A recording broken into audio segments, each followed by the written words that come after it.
है।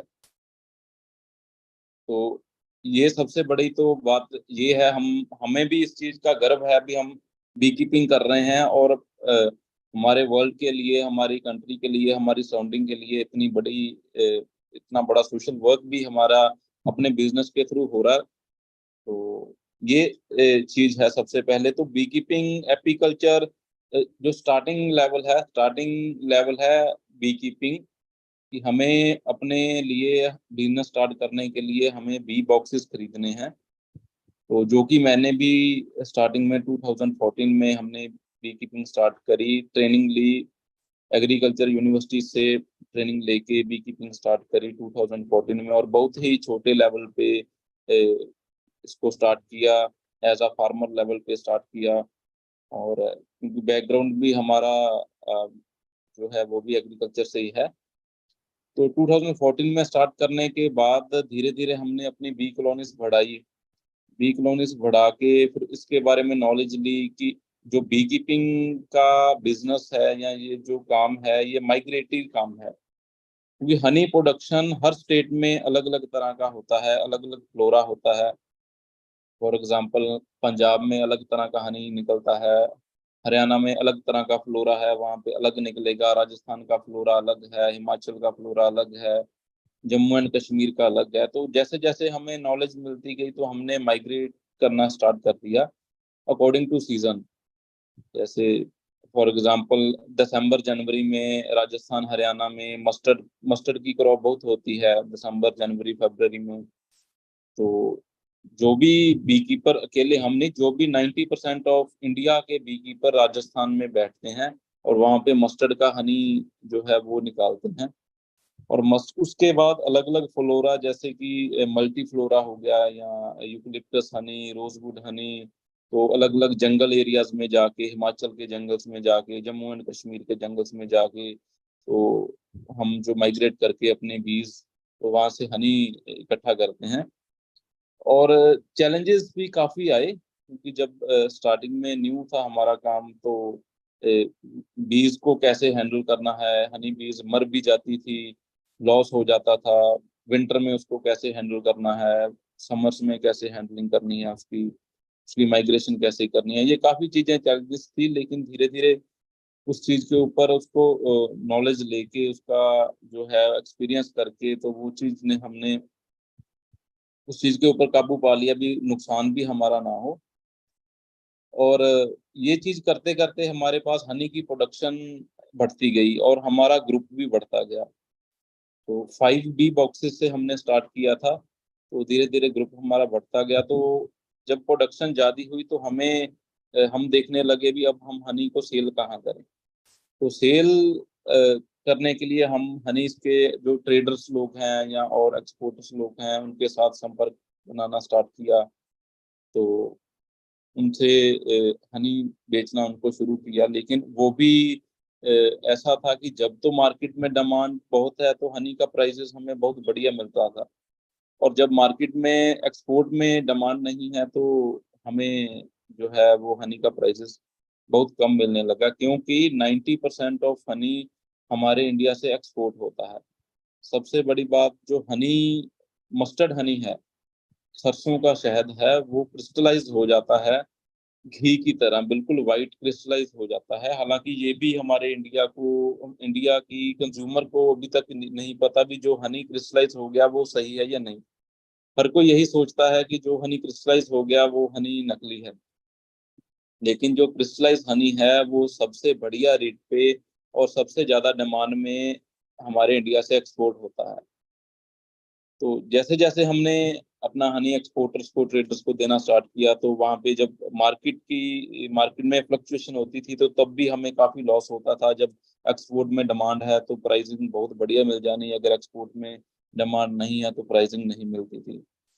तो धीरे-धीरे हमने अपनी सेल्फ मार्केटिंग स्टार्ट करी, अपनी खुद की ब्रांडिंग करी, ब्रांडिंग करके मार्केटिंग स्टार्ट करी, लोकल लेवल पे मार्केटिंग स्टार्ट करी। और उसके बाद out of state marketing start करी और आज की तारीख में हम ऑल ओवर इंडिया जो है वो मार्केट कर रहे हैं। हम अपने ब्रांड में भी कर रहे हैं और ब्रांडों के लिए भी हम कर रहे हैं। तो लगभग आज की तारीख में all over India from Srinagar to Kanyakumari ऐसी कोई भी स्टेट नहीं है जहाँ पर हम अपना हनी नहीं बेच रहे। और जैसे जैसे मार्केट बनती गई हमने अपना प्लांट लगाना स्टार्ट कर दिया, प्लांट लगा लिया, और फार्मर से हमने कोलैबोरेट कर लिया। कोलैबोरेट करके अलग अलग तरह के हनी इकट्ठे करने स्टार्ट कर दिए, और आज की तारीख में नियर अबाउट 20 वैरायटीज और वी कैन से 20 डिफरेंट फ्लोरास ऑफ हनी जो है वो हमारे पास हैं। Maximum we can say that 90 India का 90% हनी जो है वो हर तरह का हनी हमारे पास अवेलेबल होता है। फॉर एग्जांपल अगर नाम मैं लेना चाहूँ तो जैसे मस्टर्ड का हनी हो गया, यूकलिप्टस हनी, रोजवुड हनी हो गया, तुलसी हनी, जामुन हनी, अजवाइन हनी, अकाशिया हनी, करंज हनी, सिद्र हनी जिसको बेर का शहद बोलते हैं। तो ऐसे करके करीब 20 वैरायटीज का हनी आज हमारे पास हर होल ईयर जो है वो स्टॉक में होता है, और हमारी मार्केट जो है उसको हम कर रहे हैं ऑल ओवर इंडिया। और एक्सपोर्ट में भी हम पूरा लगा रहे हैं। जो होप है कि दिस ईयर लास्ट तक हम एक्सपोर्ट भी स्टार्ट कर देंगे। तो और बस ये थी हमारी छोटी सी स्टोरी, जो स्टार्टिंग से बिल्कुल जीरो लेवल से हमने बी कीपिंग स्टार्ट करी, और आज हम एक्सपोर्ट का प्लान कर रहे हैं। और आज की डेट में करीब 200 to 300 फार्मर्स जो हैं वो हमारे साथ कोलैबोरेट हैं, जिनके हनी की मार्केटिंग का जो है वो सारा मेरे को है। अभी हमने उसकी मार्केटिंग कैसे करनी है, कहाँ करनी है, तो वो चीज़ हमारी कंपनी अब कर रही है। तो एज अ फार्मर से लेके कंपनी बनाने तक ये हमारा जो था छोटा सा सफर था। और बाकी अगर आप में से भी कोई इस चीज में इंटरेस्टेड है, बी कीपिंग करने में, हनी प्रोडक्शन में, तो मोस्ट वेलकम। बहुत बड़ी इंडस्ट्री है, क्योंकि हनी एक तरह का ऐसा प्रोडक्ट है जो है, इसका डिमांड नेचुरल प्रोडक्ट है, इसका डिमांड ऑल ओवर वर्ल्ड बहुत ज़्यादा है। क्योंकि आपने देखा भी होगा भी कोविड के टाइम हर कोई इंडस्ट्री बैठ गई थी, लेकिन कोविड के टाइम हनी इंडस्ट्री को 10 टाइम्स बूस्ट मिला था, क्योंकि हर किसी को नेचुरल चीज खानी थी, हनी खाना था, इम्यूनिटी बढ़ानी थी, क्योंकि इम्यूनिटी में बहुत बढ़िया है हनी। तो ये काफी चीजें हैं जो हम इसमें कर सकते हैं अपना। इसके बायो प्रोडक्ट हैं, बी वैक्स है, इसमें रॉयल जेली है, बी पोलन है, तो काफी बायो प्रोडक्ट्स भी हैं इसमें। तो कोई भी आपसे कोई पार्टिसिपेंट है अगर इसमें कोई करना चाहता है इसको, तो मोस्ट वेलकम है। हम अपनी तरफ से आपको फुली नॉलेज देंगे, आपको हेल्प करेंगे आपका बिजनेस सेटअप करने के लिए। तो बस ये छोटी सी एक हमारी जर्नी थी जो मैंने आपको आपके आगे जो है प्रेजेंट करी है। तो अगर आपके कोई भी सवाल हैं, कोई क्वेश्चन है, तो आप प्लीज आप पूछ सकते हैं, तो मैं उनका जवाब दे दूंगा। अगर किसी की तरह की इंक्वायरी है, बिजनेस के रिलेटेड है, आप कैसे स्टार्ट करना चाहते हैं, मार्केटिंग कैसे करोगे, बीज कहाँ से लोगे, तो जो भी आप पूछना चाहते हैं तो आपका मोस्ट वेलकम है, आप पूछ सकते हैं। Thank you. Thank you so much sir. सच में आपकी स्टोरी बहुत इंस्पायरिंग है, और हमारे पार्टिसिपेंट से रिक्वेस्ट है कि अगर उनके जो भी ग्राउंड लेवल क्वेरीज है, रियल प्रॉब्लम्स है, वो डायरेक्टली आपसे डील करें। तो मैंने सर चैट बॉक्स भी इनेबल कर दिया है, और अगर वो अनम्यूट करके आपसे क्वेश्चन करना चाहते हैं तो वो भी अवेलेबल। तो सर एक चैट बॉक्स में सर एक क्वेश्चन है फ्रॉम बट ऋतुनाथ। तो सर वो पूछ रहे हैं कि can honey box be installed in mango orchard rather than mango orchard in which fruit crops they can be installed? तो मैंगो ऑर्चर्ड वगैरह में हनी बॉक्स को हम इंस्टॉल कर सकते हैं, इस तरह का कुछ? जी हाँ, मैंगो ऑर्चर्ड्स में कर सकते हैं, लेकिन कुछ कंडीशंस होती हैं। जैसे कुछ एरियाज ऐसे हैं, जैसे कुछ साउथ में भी, केरला तमिलनाडु साइड में भी मैंगो के ऑर्चिड्स हैं। वहां पर हमने एक्सपीरियंस करा है कि जो प्लांट्स के ऊपर, फ्लावर के ऊपर नेक्टर आता है जिसको हनी बोलते हैं, हनी का रॉ फॉर्म होता है नेक्टर। हनी बीज जो है वो प्लांट से नेक्टर इकट्ठा करती हैं और उसको अपने कॉम्ब में लाके स्टोर करती हैं, और उसको मॉइस्चर उसमें से खत्म करके उसको हनी के फॉर्म में तैयार करती हैं। तो उसको बोलते हैं नेक्टर। जो नेक्टर है प्लांट के ऊपर तभी आता है जब उसको सूटेबल टेम्परेचर मिले। तो अगर आपका एरिया कुछ ऐसा है भी जहाँ पर, अगर नॉर्दर्न एरिया है तो फिर कोई दिक्कत नहीं है, तो आप प्लेस कर सकते हो, आप कोई दिक्कत नहीं है। और मैंगो ऑर्चिड्स में, लेकिन मैंगो ऑर्चिड्स का हनी उसमें बहुत ज्यादा नहीं होता, लेकिन फिर भी आप कर सकते हो, कोई दिक्कत नहीं, पॉलिनेशन में काफी हेल्प करेगा उसमें।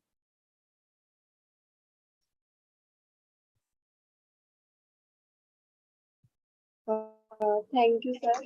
सर हंसिका धिमान का क्वेश्चन है आपसे, वो पूछ रही है कि sir how how did you come how did you get interest in bee keeping sir, आपको इंटरेस्ट कैसे आया सर बी कीपिंग? नहीं समझा नहीं मैं, थोड़ा रिपीट करिए, आवाज सर हंसिका धिमान पूछ रही है सर, वो पूछ रही है कि आपको बी कीपिंग में सर इंटरेस्ट किस तरह से आया सर, आप बी कीपिंग में किस तरह से इंटरेस्टेड हुए सर? ये मेरा कोई वेल प्लान्ड नहीं था, ना ही कोई हमारा फैमिली बिजनेस था ये। एक्चुअली मेरी बैकग्राउंड, मैंने वैसे तो फार्मर बेस्ड ही है हमारी बैकग्राउंड, लेकिन मैंने मैकेनिकल इंजीनियरिंग करी थी। तो एक टाइम ऐसा था 2010 से लेके 2013-14 तक, तो इतने ज्यादा इंजीनियर पैदा हो गए भी, उनके लिए जॉब ही नहीं थी। तो जॉब के लिए काफी ट्राई करा, लेकिन वो जो सेटिस्फेक्शन थी वो नहीं मिल पाई। तो फिर बिजनेस के लिए देखा, तो हमारे किसी रिलेटिव ने मेरे को उसका रेफरेंस दिया भी, आप ये बिजनेस देखो, ट्राई करो। तो मैंने एग्रीकल्चर यूनिवर्सिटीज में जाके इसका नॉलेज लिया और ट्रेनिंग ली, और ट्रेनिंग के बाद बस लगे हुए हैं तब से। Okay sir. Sir Mukesh Kumar आपसे पूछ रहे हैं कि सर अडल्ट्रेशन हनी में हम कैसे आइडेंटिफाई कर सकते हैं सर, ये मेरा भी क्वेश्चन था, because sir in our homes also sir Dabur का या किसी और ब्रांड का पतंजलि और से बहुत सारे हनी हमारे पास होते हैं। तो सर हम थोड़ा कोई कोई ऐसा नुस्खा, कोई ऐसा तरीका रेगुलर जो हम घर में देख के हम लगा सके कि हनी थोड़ा अडल्ट्रेटेड है या ये कंपैरेटिव प्योर है, कोई ऐसा भी सर आपके नजर में कुछ आपको इसके बारे में? जी हाँ, सबसे पहले जब हम हनी की मार्केटिंग करते हैं, या हम लेना भी चाहें अगर दुकान पे जाके या किसी से, सबसे पहले हम पूछेंगे सर प्योर है। हालांकि किसी और प्रोडक्ट में कभी नहीं हमने पूछा, भी हनी के बारे में जरूर हम पूछेंगे भी सर, भी हनी क्या प्योर है। तो ये भी एक काफी चैलेंजिंग है हमारे इंडियन कंज्यूमर के लिए। सबसे पहले तो मैं ये डाउट क्लियर कर देना चाहता हूँ कि जो हनी क्रिस्टलाइज हो गया वो कभी भी अडल्टरेटेड नहीं है। ये बहुत बड़ी मिसकंसेप्शन है हमारे इंडियन कंज्यूमर में, कि हनी को जम गया, या बॉटल में आधा जम गया, हाफ जम गया, नीचे लाइन बन गई, उसको हम क्रिस्टलाइजेशन डिक्लेयर करने लग जाते हैं। हालांकि ये बिल्कुल गलत है। हनी क्रिस्टलाइज होते हैं, कुछ हनी हैं जिन, ये डिपेंड करता है ग्लूकोज फ्रक्टोज रेशो। हनी में नेचुरल दो तरह की जो है शुगर्स है, नेचुरल ग्लूकोज और फ्रक्टोज। जिस हनी में फ्रक्टोज ज्यादा होगा वो क्रिस्टलाइज कम होंगे, जिस हनी में ग्लूकोज ज्यादा होगा वो क्रिस्टलाइज ज्यादा होंगे। जैसे मस्टर्ड का हनी है, उसमें ग्लूकोज बहुत ज्यादा रहती है, तो वो सबसे जल्दी क्रिस्टलाइज होगा। और जिस हनी में मस्टर्ड का हनी मिक्स हो गया थोड़ा बहुत भी, तो वो उसको भी क्रिस्टलाइज कर देगा। और अडल्ट्रेशन जो कह रहे हैं, पूछ रहे हैं भी ऐसा कोई नुस्खा बताएं। नुस्खा जो पुराने बुजुर्ग भी करते थे, वो चीजें भी जो आज के टाइम में अडल्ट्रेशन हो रही हैं वो नहीं पकड़ पाते।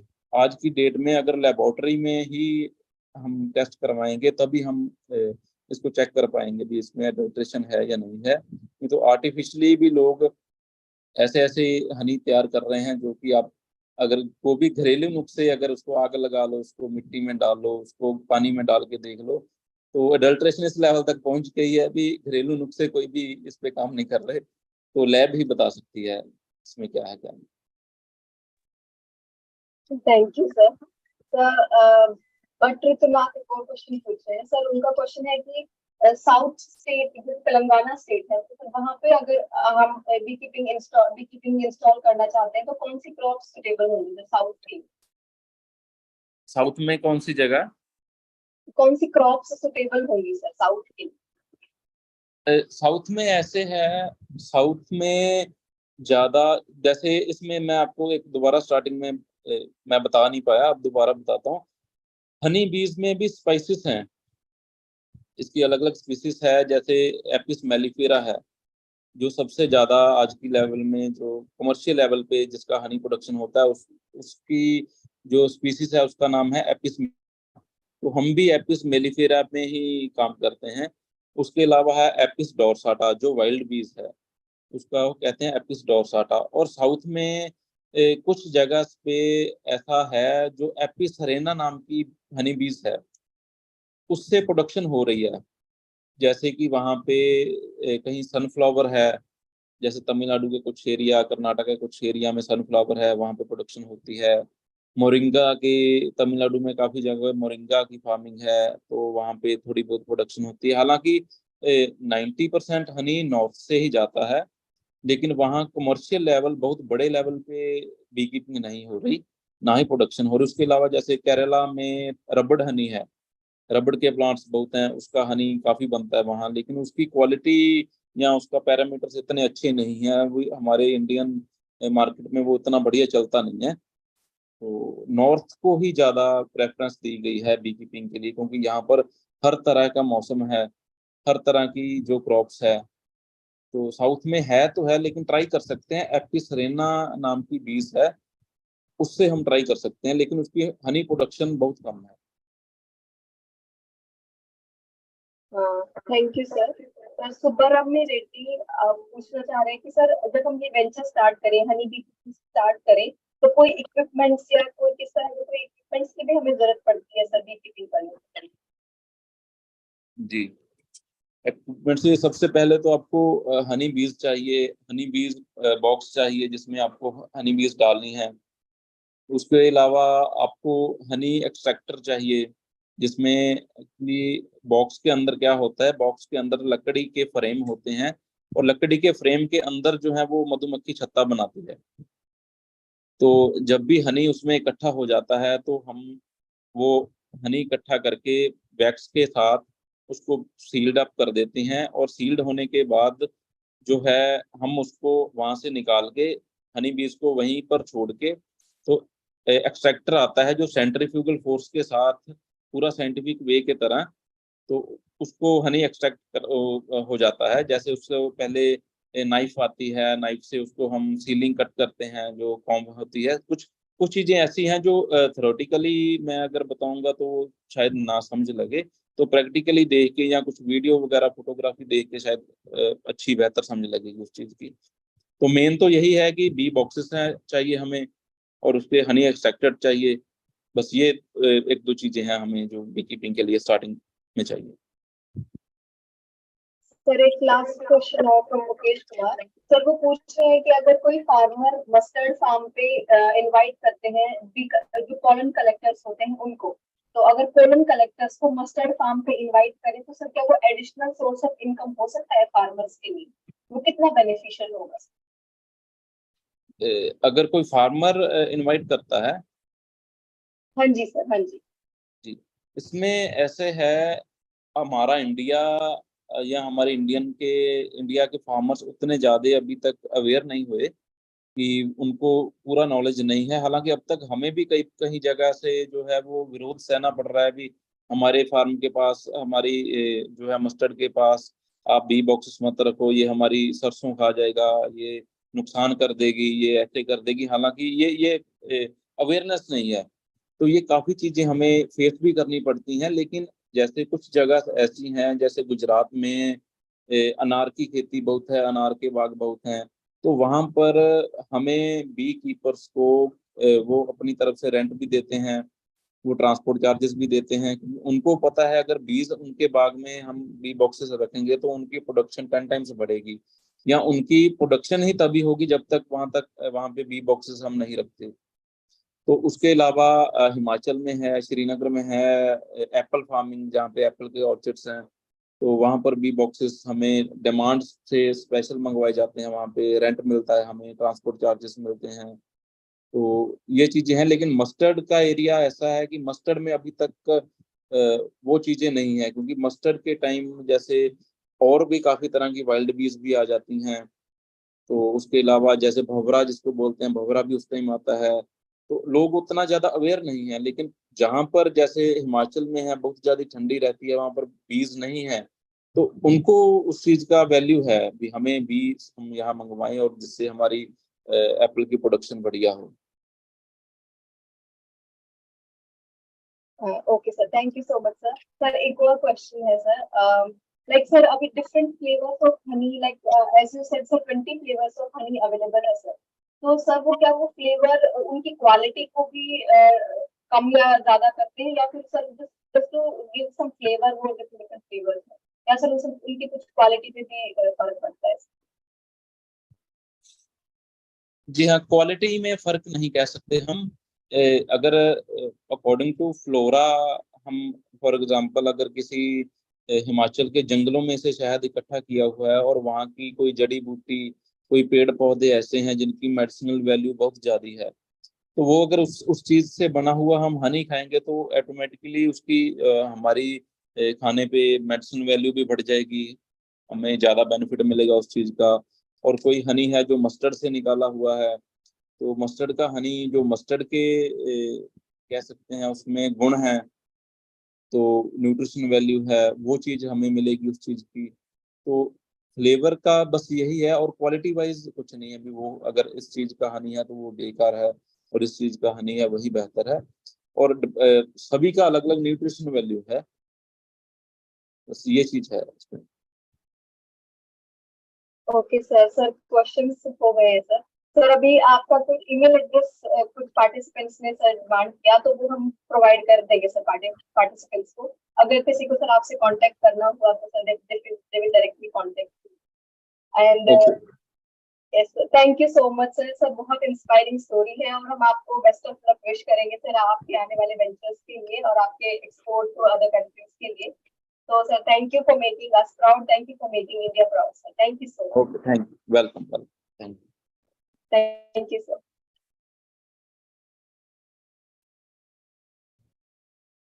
So the participants for the next session now, I would like to invite Dr. Piyush Chaudhary. And sir, are you there? Yes, Preeti. Yes, sir. Over to you. Thank you, Preeti. So, dear participants, moving ahead with today's second session, as our speaker of this session, Dr. Shama Zaidi has joined already. Ma'am, you can hear us? Yes, can you hear me? Yes, ma'am. Yes, you're on. Hi. Good evening, ma'am. Good evening. So, respected participants, before inviting ma'am for delivering her lecture, I would like to give a small brief introduction about ma'am. Ma'am is currently working as a senior manager in R&D department with Aris Agro Limited since 2018, and ma'am did her PhD in botany in nanotechnology in January 2017.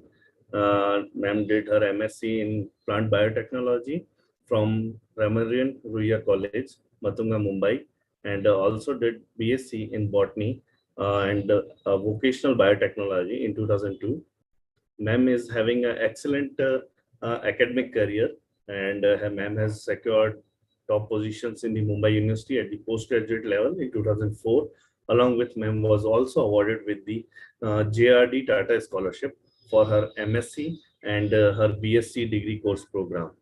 And before joining as a senior manager, ma'am has also having a work experience of different institutes and companies, and also having a work experience as an assistant professor in greenhouse management in Ruia College since 2014 to 2018.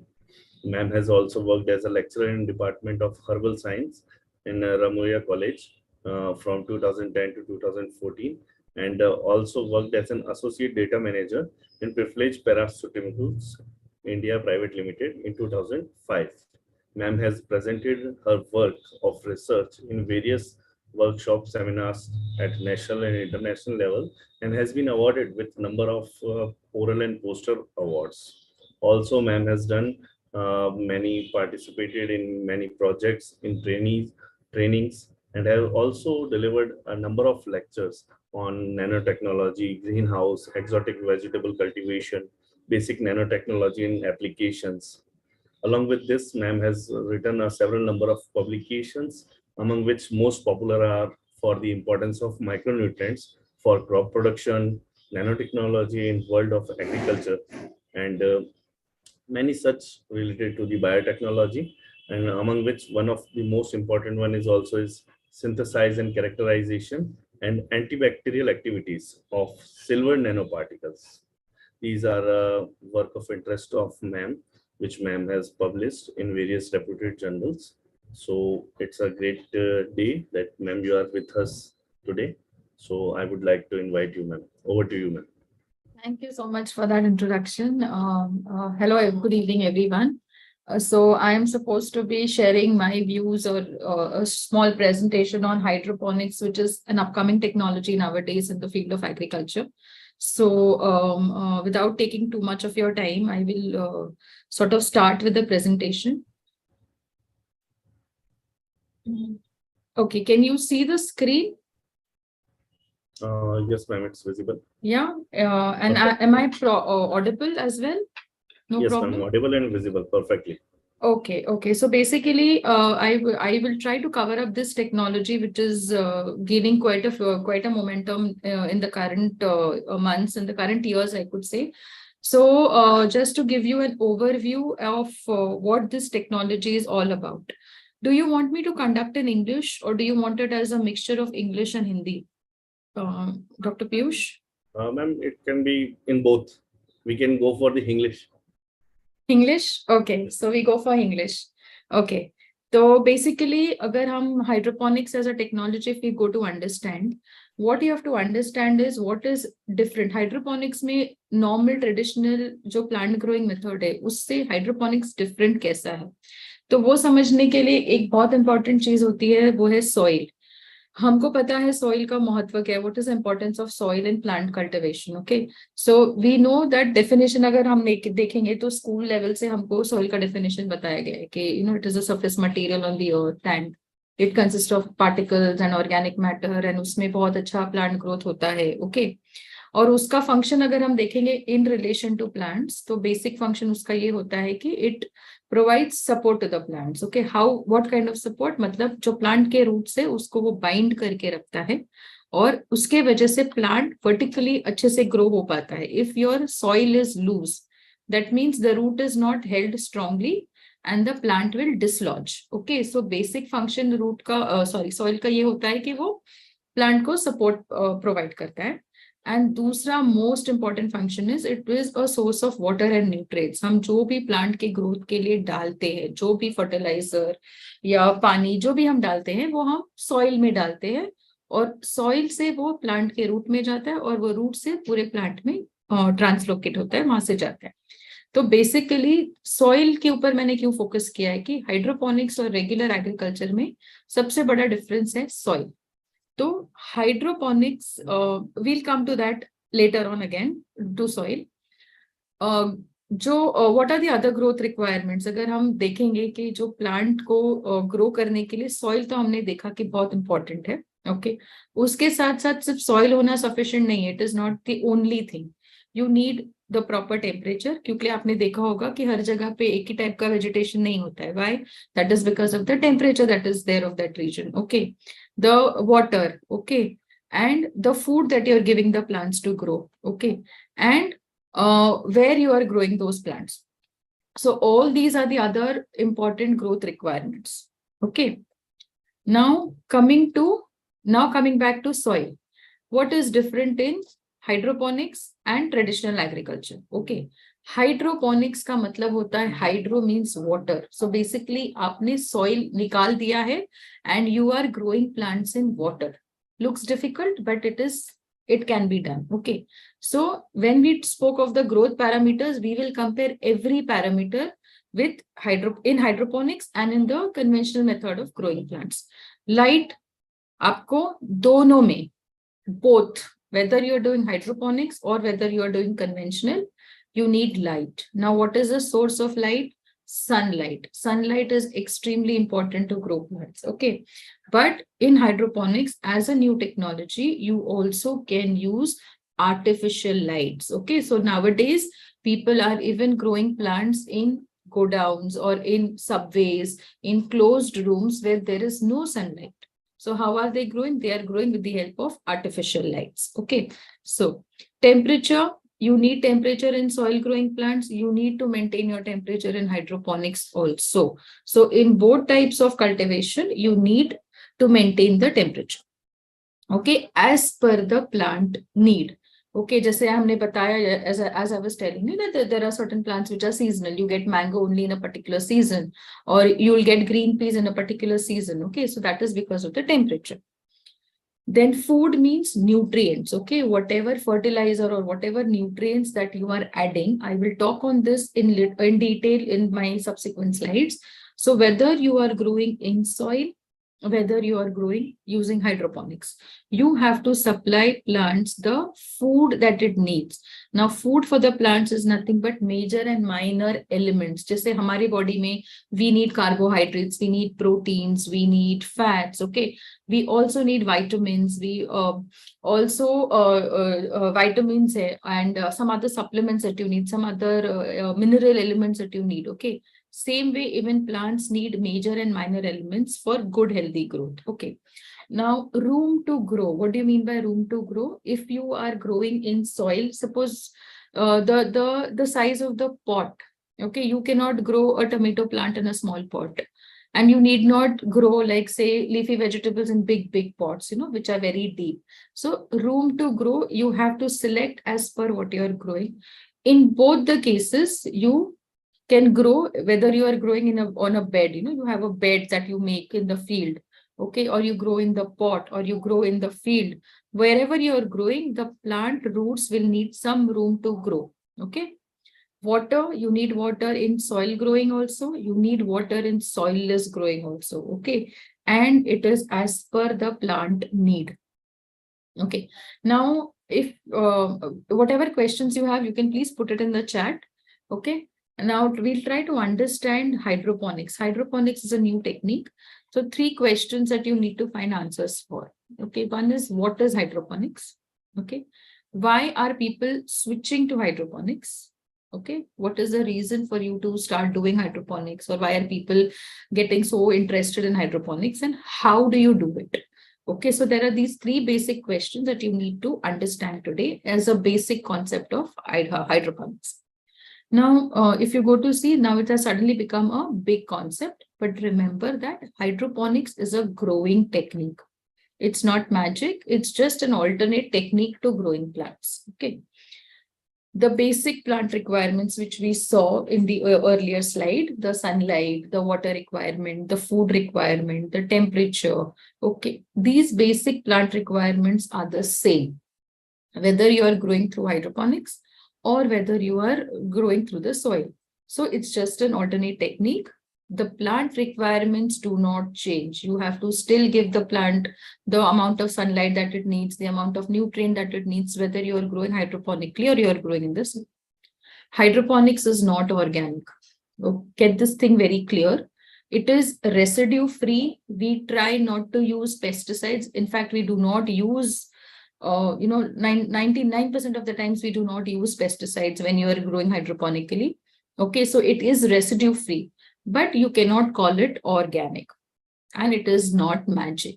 Once you understand the technique, you can easily do it. Now, just a bit of history. We are talking it as, okay, it is a recent technique, but it is not recent. It is as old as the Aztecs, if you've heard of the floating gardens. And initially, right from 1600s, there has been mention of this word or this technique as hydroponics. You have these floating gardens. You have seen, in fact, even on the Dal Lake in Kashmir, if you have seen, you have those floating things. So that is nothing but a kind of hydroponics itself. And the term hydroponics was coined in 1937. So you can see that it is not a very recent technique as people claim it to be.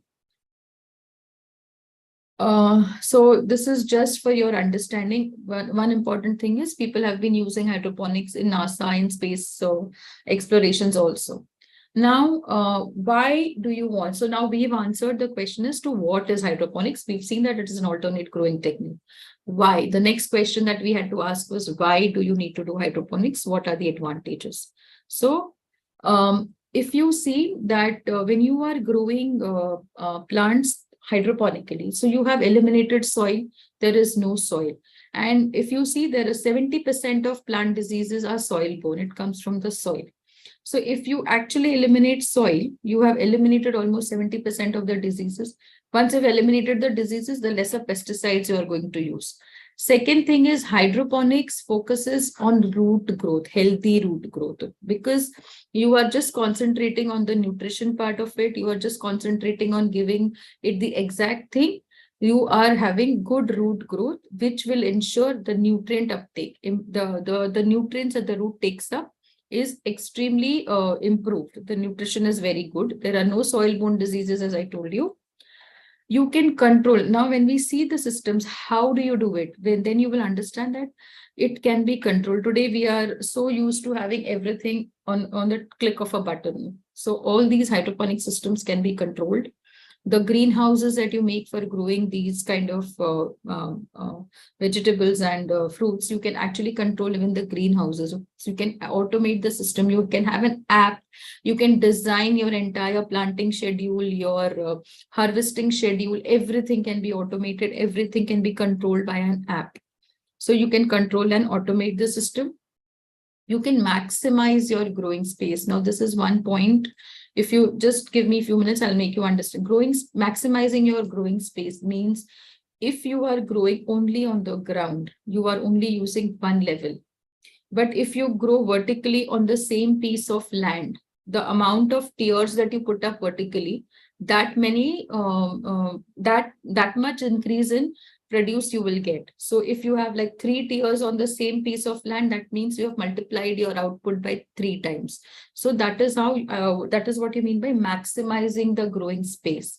You can grow vertically. You can have vertical systems in the form of towers, in the form of frames. So that is what you mean by maximizing the growing space. Less nutrient loss. Why? Because you don't have soil. So if you understand the chemistry of plant nutrition, when you apply anything in the soil, there is a chemistry that is happening in the soil. So these nutrients can get fixed. They can go out of the root zone. They will not be available to the plants anymore. Okay. But when you're doing it in hydroponics, there is nothing, no such chemistry reactions happening. You are giving the plant what it wants and the plant is taking up what it wants. So there is less nutrient loss happening. That is why, because you are automating to such an extent, you can plan to such an extent, you are not giving anything extra, you can stabilize the yields, you can get higher yields. One reason is because all your nutrient uptake has improved. You have maximized your growing space. There is less loss of nutrients that is happening. The yields are stable and faster, and that is why you can get higher yields. Okay, now the 2 questions that initially we asked, what is hydroponics and why should you go in for hydroponics? Also, another point very important is city dwellers, people who are staying in cities. They can actually think of utilizing their terraces or their, small pieces of fallow lands and start to grow food. There you can ensure fresh food that can be grown. You don't have the food traveling miles, from one field to the marketplace from where the end consumer is buying. It's like kilometers away, where you are giving rise to a lot of pollution. You're increasing the carbon footprint. So that all also is taken into consideration. And hydroponics is given so much of an importance because you need to maximize whatever available land we have currently to grow food. Now coming to how to do it. Okay. Now, how do you do this technique? There are 2 ways to do this technique. As I told you, the word itself means hydro means water. So you have a technique wherein you are growing only using water. There is also another way of doing it is substrate based. So you have some inert substrate. You do not have soil. आपको दोनों method में आपका soil use नहीं होता है. Water is plain water. Substrate में you have something which is totally inert. Inert मतलब वो plant growth में कोई help नहीं करता है. केमिकली कोई हेल्प नहीं करता है, कोई न्यूट्रिशनली हेल्प नहीं करता है, सिर्फ और सिर्फ सपोर्ट देने का काम करता है रूट. ओके, तो आपको अगर याद होगा कि सॉइल के 2 फंक्शंस थे, एक तो सपोर्ट देना था, दूसरा न्यूट्रिशन देना था. हमने सॉइल तो हटा दिया, ओके, लेकिन हमने ये भी बोला है कि plant requirements are the same. That means these 2 functions को आपको फिर भी पूरा करना है. You have to provide nutrients and you have to support, give the plant support to grow. So both of these things have to be taken care of even if you're doing hydroponics. Okay. So there are these two methods. One is water based, one is substrate based.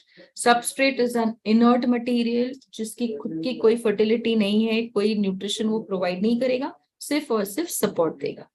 ठीक है. अगर हम water based systems को समझेंगे, सबसे simplest system जिसको बोलते हैं CRAT की system या deep water culture. इसमें अगर आप देख रहे होंगे, आपको आप देखोगे तो आपका जो pot है वो sort of hold pot है, and you have given some inert material inside, and the root of the plant is dipping in the water below. अगर आपको दिख रहा है तो जो नीचे पानी है उसमें सिर्फ रूट्स डिप हो रहे हैं. ओके, आपका प्लांट वही पानी एब्जॉर्ब करके ग्रो कर लेगा, एंड वो पानी में आपने उसके लिए जो न्यूट्रिशन लगता है वो डाला है. So that water is not plain water, it is nutrient water, and the roots are just dipping in that nutrient water, and they are absorbing the nutrients from there, and they are growing.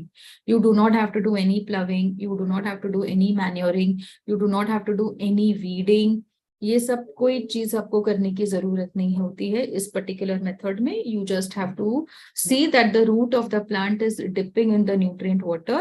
You do not even have to change the water. तो आप इससे अंदाजा लगा सकते हैं कि आपके जो शॉर्ट टर्म क्रॉप्स हैं, जैसे आपके लीफी वेजिटेबल्स है, you can grow all your leafy vegetables by this method.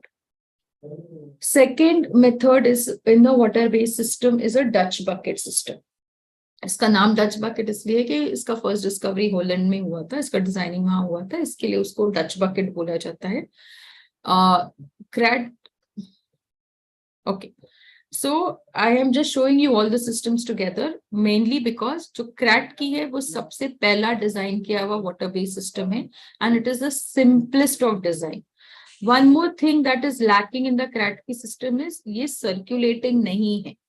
मतलब आपने जो पानी डाला है उतना ही डाला है, वही प्लांट यूज कर रहा है और उसी में वो ग्रो हो रहा है. That water is not circulating.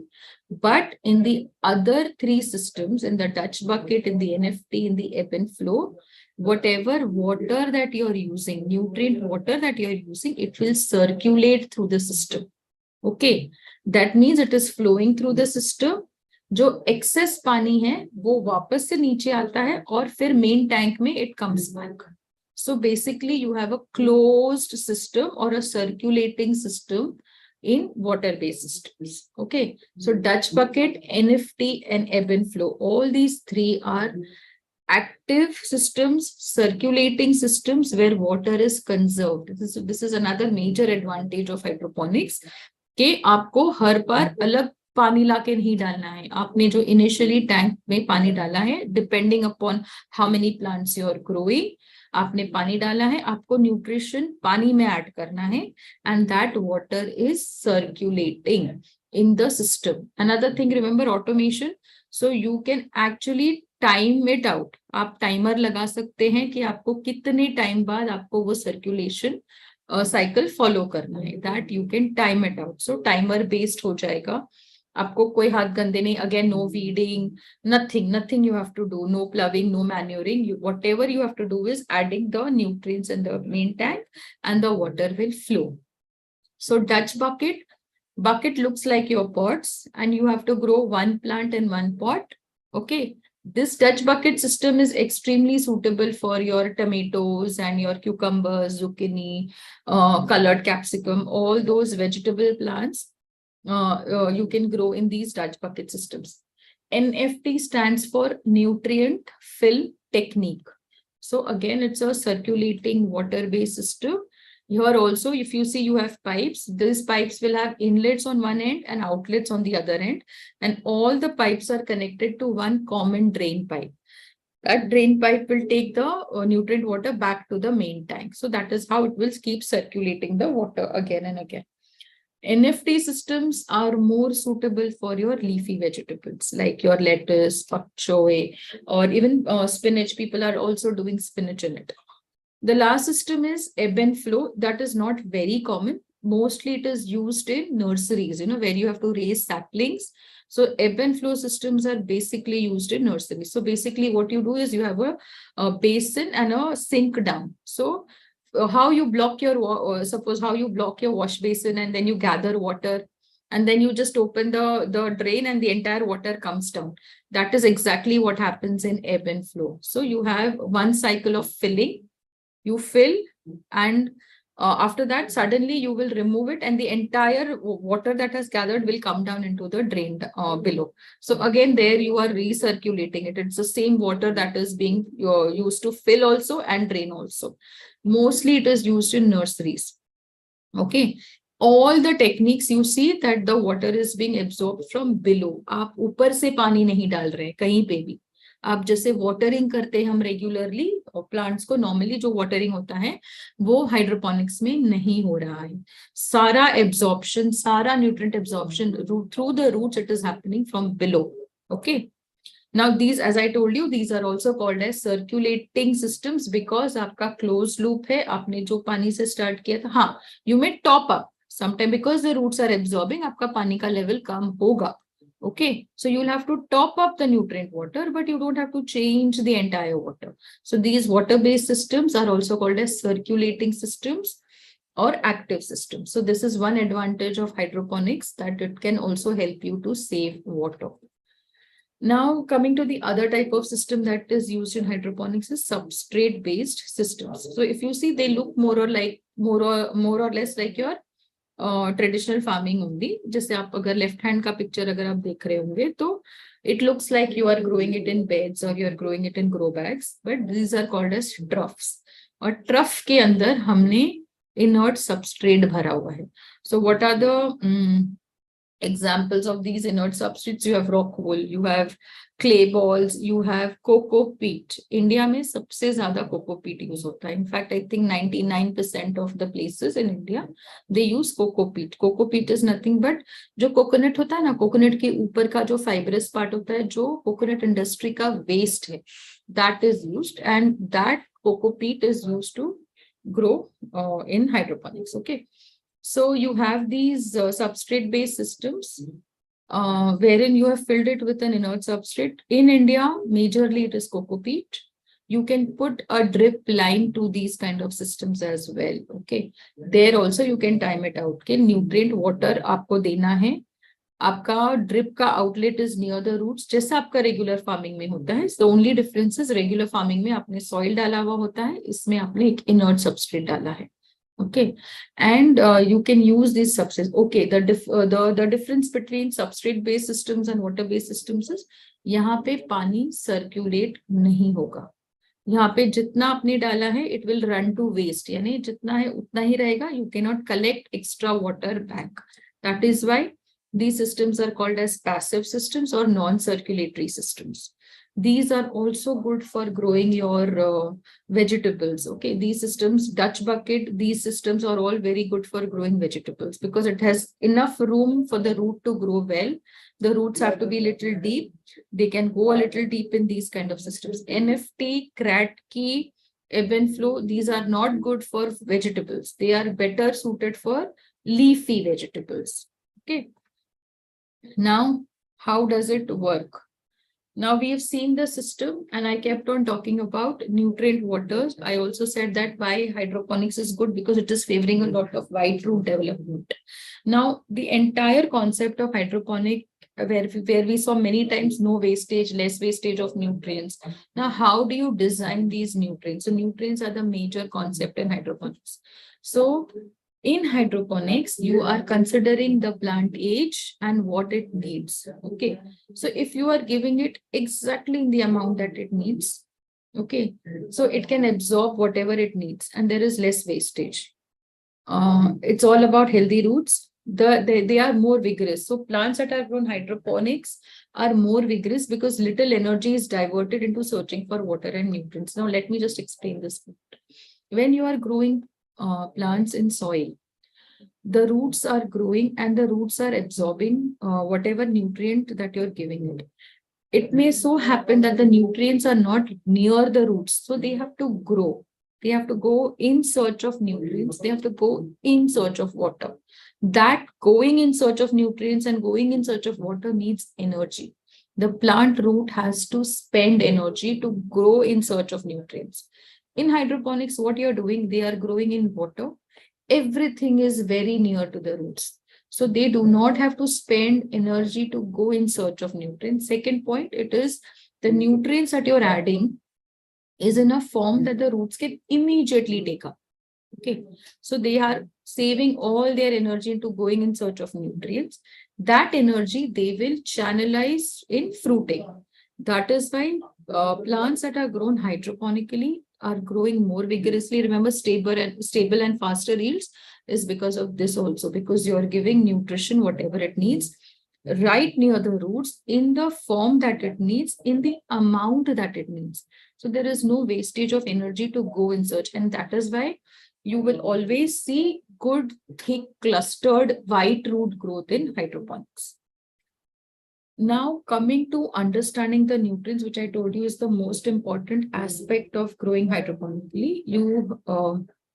If I have to talk of which nutrients, I said major and minor nutrients. So what are they? As I said, we need carbohydrate, protein, fats, vitamins, minerals. Same way, what do plants need to grow? So they need 16 essential elements. Essential means you have to give them all 16. You cannot minus any of them, because they are all 16 are essential. And if you minus any of these, the plant growth will not be healthy. Now, this applies to soil grown plants also. This applies to hydroponically grown plants also. So nutrition wise, plant requirement wise, remember, plant requirements are not changing in hydroponics. So that is common, whether you are growing in soil or whether you are growing hydroponically. What exactly changes is the amount, how much you are giving. So if I talk of nutrients, you have carbon, hydrogen, and oxygen, very important, which the plants take directly from atmosphere or the water that you're giving, the regular irrigation water that you're giving. Okay, you do not formulate these in fertilizers. Then coming to talk of major and minor elements. Now, if you see, they are of two categories. The plant nutrient requirement is of two types: macronutrients, which are nutrients that the plant requires in larger amounts compared to the others. So you have nitrogen, N, you have phosphorus, you have potassium. These three, N, P, K, they are known as primary nutrients. They are required in the most amounts. Okay. Then other three are calcium, magnesium, and sulfur. These three are called as secondary nutrients. They are required in lesser amounts as compared to your primary nutrients.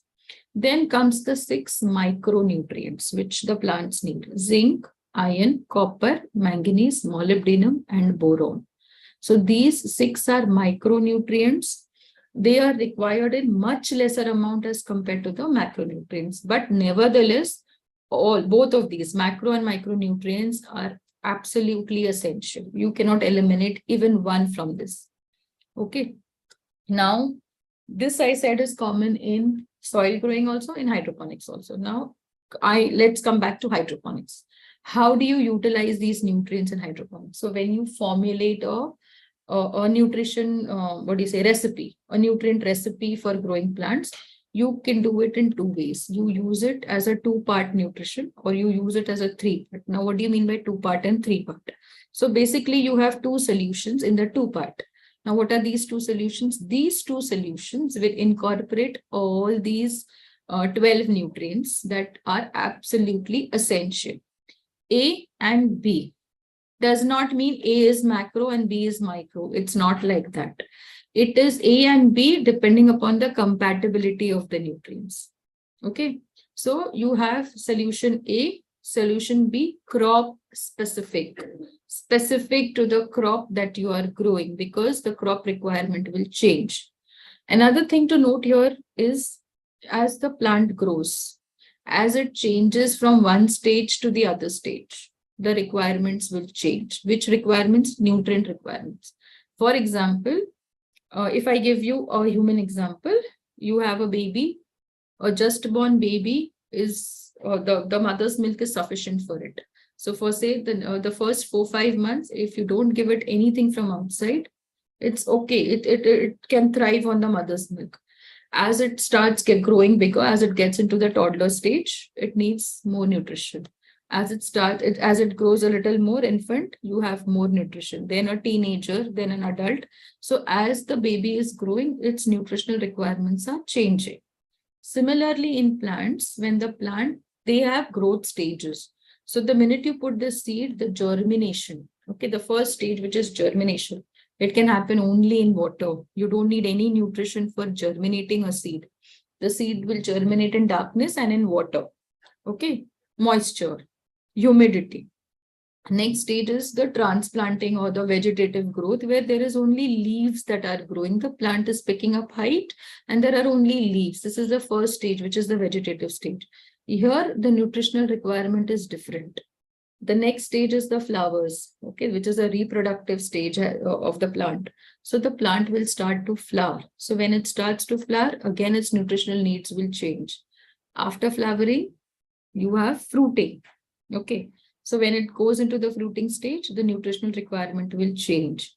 So depending upon the plant and depending upon the stage, your nutritional requirements will change. So you have A and a B. Depending upon the compatibility of the nutrients, that can be designed for every stage. Okay. As against this, you have three parts. Three-part nutrients you normally have it as a vegetative nutrients, flowering nutrients, fruiting nutrients. So depending upon the stages, you can design the nutritional recipe. Now, I hope if anything is confusing, you please ask me at the end of the session. I'm ready to answer all the questions. How do you monitor? How do you know that whatever you're putting is correct? And as the plant, as I told you, as the plant grows, the nutritional needs change. So how do you know in the nutrient solution that whatever I've added is like up to the need of the plant? So we monitor it. You have to monitor it by two methods. And it is only these two methods. One is the pH, okay, extremely important. And the other is the EC. EC is the electrical conductivity. So as the state changes, your EC will change, your electrical conductivity will change. Electrical conductivity basically is the measure of how much of salt is present in your nutritional solution. So as the state changes, the nutritional requirement is higher. So your EC has to sort of increase. pH will remain the same. pH will ensure that whatever nutrients you are adding is absorbed by the roots. And that can happen only at a particular pH, which is 5.5 to 6.5. I don't know how many are from scientific backgrounds. So I am only sticking to the basics. So pH, ideal pH for growing plant, this is also in soil growing. This is not change. Okay. EC will change as per the stage. It will keep on increasing. And ideal pH, as I told you, is 5.5 to 6.5. Now, what are the nutrient sources? Now, if it is getting too technical, just understand that for easy use, these are readily available. But if at all you want to make your own recipe, if you want to do the blending, the mixing at your end, you can use all these which are available in the market. You have sulfated forms available and phosphated forms available. You also have organic fertilizers. So you can use organic fertilizers and grow hydroponically, but still your produce will not be called as organic. So you could use some seaweed extract, some biostimulant, some protein hydrolysate, some humic products to help your fertilizers perform better. You cannot change your entire chemical fertilizers with these organics. Okay, now if you want me to explain this, I can explain it to you, but if it is too technical, I will stick to the bare basics. Okay. Now there is an absorption chemistry, there is a soil chemistry. So whatever nutrients that you're adding can be only taken up in the ionic form. Okay, either as a positive ion or as a negative ion. And unless and until all nutrients are in the form that they are needed to be in, the plant root will not take it up. Okay. So this applies even for organic nutrients, even if you're putting some manure to grow your plants, unless and until that complex manure or that complex protein is not broken into basic ionic form nutrients, the plant root will not be able to take it up. Okay. So what is the advantage in hydroponic is you are giving them the nutrients when you add in water, they get converted into the ionic form immediately. and hence it is in the readily available form. That is why I said whatever you are adding, the plant root can easily take it up. This is little difficult in the soil because soil has a lot of other components with which these forms can react. And if they react, then they will get lost or they will get fixed. They will not be available for the plant roots. So this does not happen in hydroponics, and that is why you have faster growth. Okay. Now this is the same thing which I have already told you, 5.5 to 6.5 is the pH. Why it is the ideal pH is because in that pH, all the nutrients can be taken up. Okay. If the pH is little more towards acid or a little more towards alkaline or basic, some nutrients may be lost out. So that is why you have to maintain the pH between 5.5 to 6.5. And this is just a picture showing how you can measure the EC. It's very easy. Nowadays, you have all handheld devices. You just have to put it in the solution and it will give you a reading. Okay. How do you adjust it? Suppose if you find that your EC is lower than what you want, so you have to add more nutrition. And if you find that the EC is higher than what you want, you have to add in water. It's basically to adjust the concentration. Okay. Now, there are certain points that you remember regarding nutrition, whether you are using 2-part or 3-part. You remember that it is crop specific. It is stage specific. What do you mean by stage? Whether it's the vegetative stage, whether it's the flowering stage, whether it is the fruiting stage. Okay. Another thing is it is readily available in the ionic form, as I told you, and it is therefore ready to be absorbed. And you are giving it in the right proportion. And hence, your what do you say, the yields in hydroponics is higher. Okay. So you have various various nutritional combinations available as per crops. Okay. Now these are some grades. You can make these are not very difficult, but it is definitely difficult for me to cover it in one session. Okay. These are in simple enough. Once you understand it, you can actually formulate it at your own end. Okay. And so what are the plus points? Ready to use nutrients, maximum space, and environment friendly. Now, hydroponics, where you can use it. You can use it to grow food. Where can you grow food? You can grow it in cities. You can grow in any fallow lands or open spaces that are present in the cities. You can even grow indoors. Okay, indoors, the only difference is the light. Light is not sunlight. It is LED lights or grow lights that are used. You can use it in nurseries extensively. Nurseries may to germinate your seeds and supply saplings. A lot of people buy saplings. They don't buy seeds. Okay. So nurseries, you can use it for medicinal herbs if you want to grow some herbs at home. Okay. For secondary metabolite production, even as a commercial industry, Ayurvedic medicines or herbal formulations, if you want to enhance the herbs, the metabolites, you can use it. You can use it for growing flowers. Okay, for edible reasons, there is a concept called as edible flowers. You must have seen. Aesthetic reasons or commercial reasons. Okay, so now these are some commercial production photographs of hydroponic greenhouses or sites, and below is at the home level or the hobby level. You can grow from your grill. So if you see the level, you can grow even in your grill. You can grow in your balconies, you can grow on the terraces to absolutely commercial productions. Okay. Now, there are some common questions. I have tried to address them initially only, whether it's organic. No, it's not organic. Do you have different kind of seeds if you're growing in hydroponics? No, you have the same seeds that you use for soil growing, because the seed does not understand whether you are growing it in soil or whether you're growing it in an inert substrate, as long as you are giving the nutrition it needs and it is getting the support that it wants. Okay, so plants do not really understand that. What is the minimum area for commercial growing? If you want to do it as a small scale business, at least 10,000 square feet, at least. Okay, if you're growing on a small scale business. Can I grow strawberries, blueberries? You can not grow in Mumbai. It depends, because you are not controlling the ambient temperature so much or the regional temperature so much. If you are in a cold region, you can definitely try. People are trying. Okay.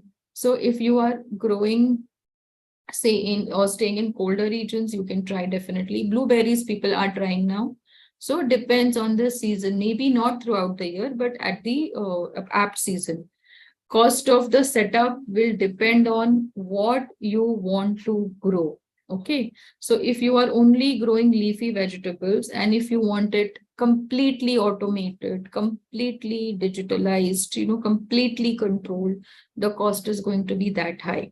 If you are planning to go with small Kratky systems or small grow bags, then the cost is going to be relatively lesser.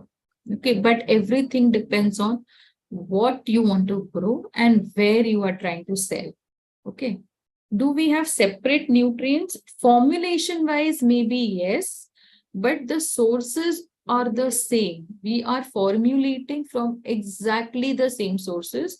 In fact, we have used hydroponic nutrients in regular soil also. That is what we do on the terrace, on our R&D facility. This is what we do. We are using hydroponic nutrients even in soil, and it's giving extremely good results.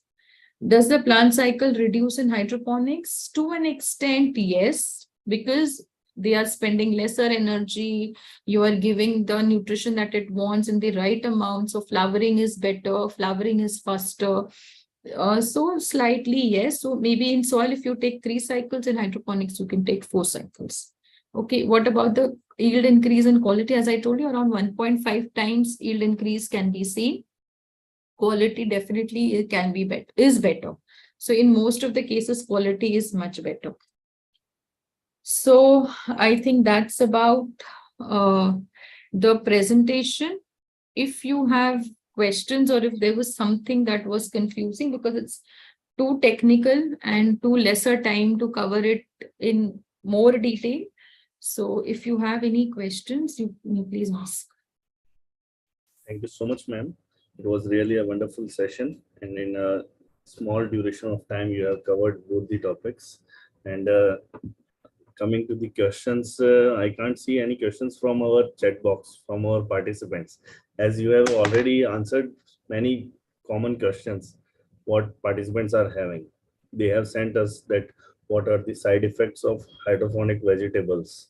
There are no side effects. No. Because we are not using any chemicals, which is not used in soil growing. So there are no side effects as such. And which kind of the nanofertilizers we can use or most commonly available for this? Nanofertilizers are still not stabilized in the market. So you do not specifically need nanofertilizers for hydroponics. So dear participants, if anyone having any other queries, you can raise your hand or drop your question in the chat box.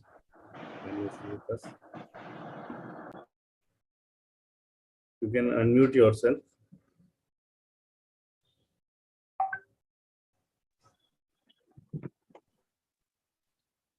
Good day, madam. A very informative session. In those nutrients, possible to have fish? That is aquaponics. That is what you're talking is if you are including fish in your nutrition. So that is not nutrient water then, because then you give food to the fish. Fish waste is used as a fertilizer and that is circulated. So it is not hydroponics. What you're talking about is aquaponics. Yeah, thank you. And one more thing, in this nutrient material, nutrient liquid, mosquito larvae are observed. If at all, then what is No. It is if it is flowing water. So if you remember, I said it is circulating. So if you have circulating water, you do not have mosquito larvae. You do not have to let the water accumulate. So your systems have to be designed properly where there is no water accumulation in your pipes. Okay, so if you're using NFT, it is always designed at an angle so that there is a flow maintained. So if the water is in circulation, then there is no question of larvae.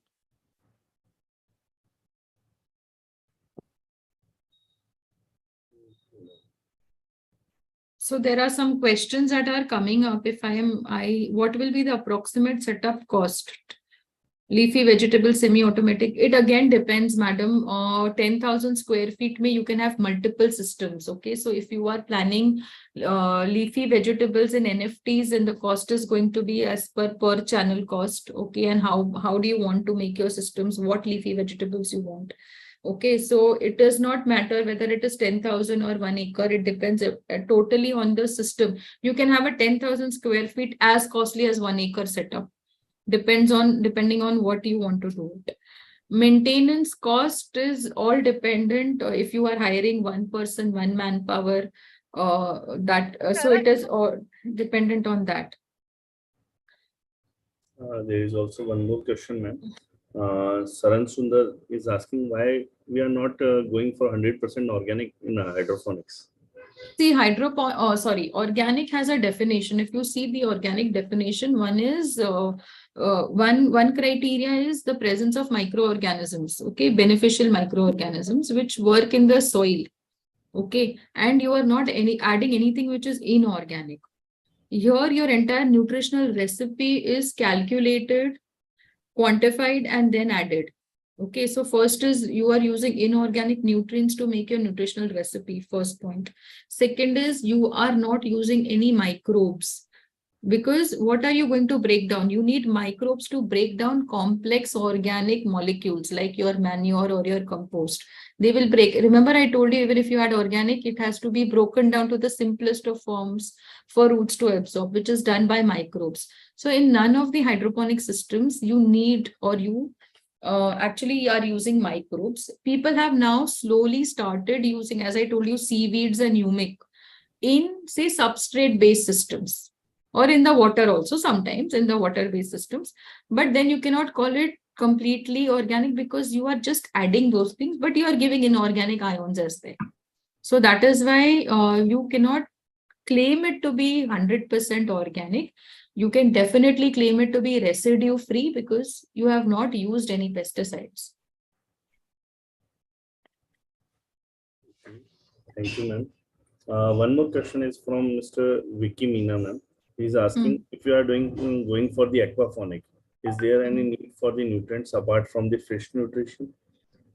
Yeah, they do give, but then it gets difficult to standardize. So aquaponics, more or less as a concept, is okay, but success rate I have not heard. So either do aquaculture or you do hydroponics. So mixing the two, I have not seen it as a successful venture in anything as of now. There is one question, ma'am. Is there any physiological equations giving on the completely able for mimic soils in techniques which change the quality of our products?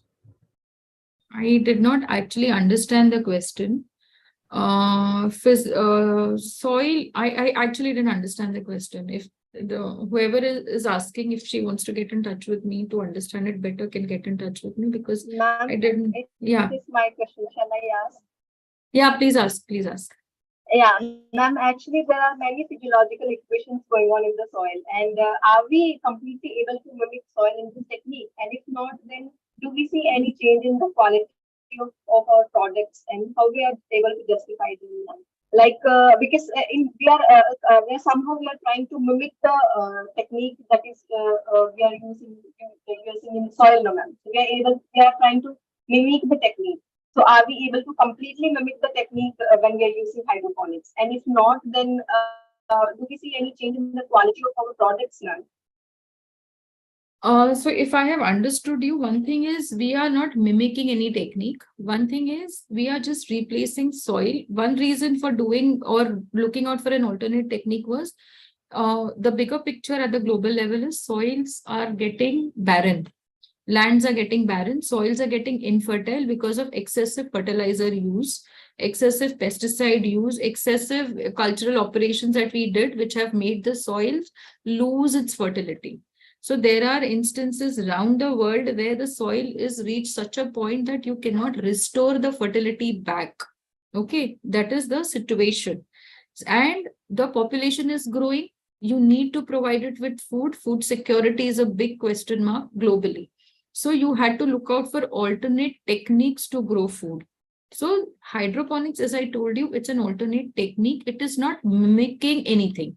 Second thing is, I said soil functions have to be replaced. Means if the soil is used as a support, so even when you're growing without soil, the plant still needs support to grow. And if soil was a source of nutrients and water, the plant still needs nutrients and water to grow. So you have to provide it. Okay. Now coming to the part where there is a lot of physiological functions that are taking place in the soil. So when you are using soil, or when you are growing in soil, and when you are adding nutrients in the soil, as I told you, the nutrients have a lot of other components of the soil to interact with. Okay, they can get fixed, means they will convert in a form which the roots will now not be able to take them up, or they will get leached, means if you have added nutrients and if it has rained very heavily, or if you have added extra irrigation water, the nutrients will go down because the water will take them down. So they will go away from the root zone. Now they are leached. That means they are not in the root zone, and the root will not again be able to take it up. So these kind of factors which happen in the soil does not happen in hydroponics.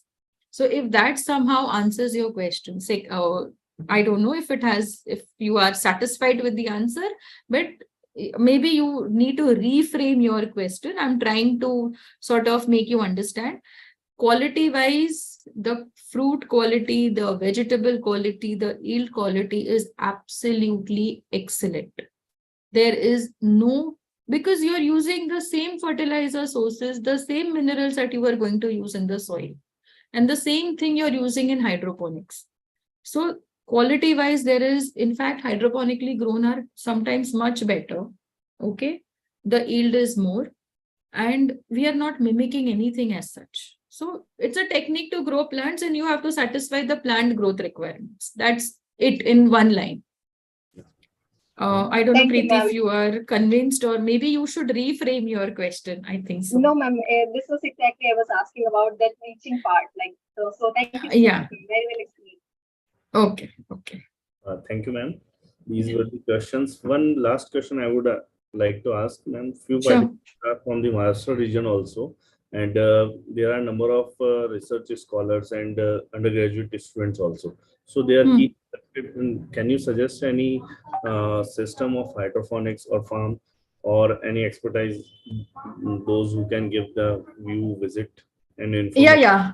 Okay, so if you're talking about Maharashtra, if you know the Talegaon region near Pune, they have quite a few hydroponic farms where they are growing vegetables. There are a few farms where they are growing even flowers. If you've heard of Baramati, okay, KVK Baramati, which is Krishi Vigyan Kendra in Baramati, they have extensive facilities for hydroponics. In fact, they have good big greenhouses where they are growing hydroponically. If you are a research scholar associated with an academic institution, I would definitely suggest that you should take up an educational tour to these places.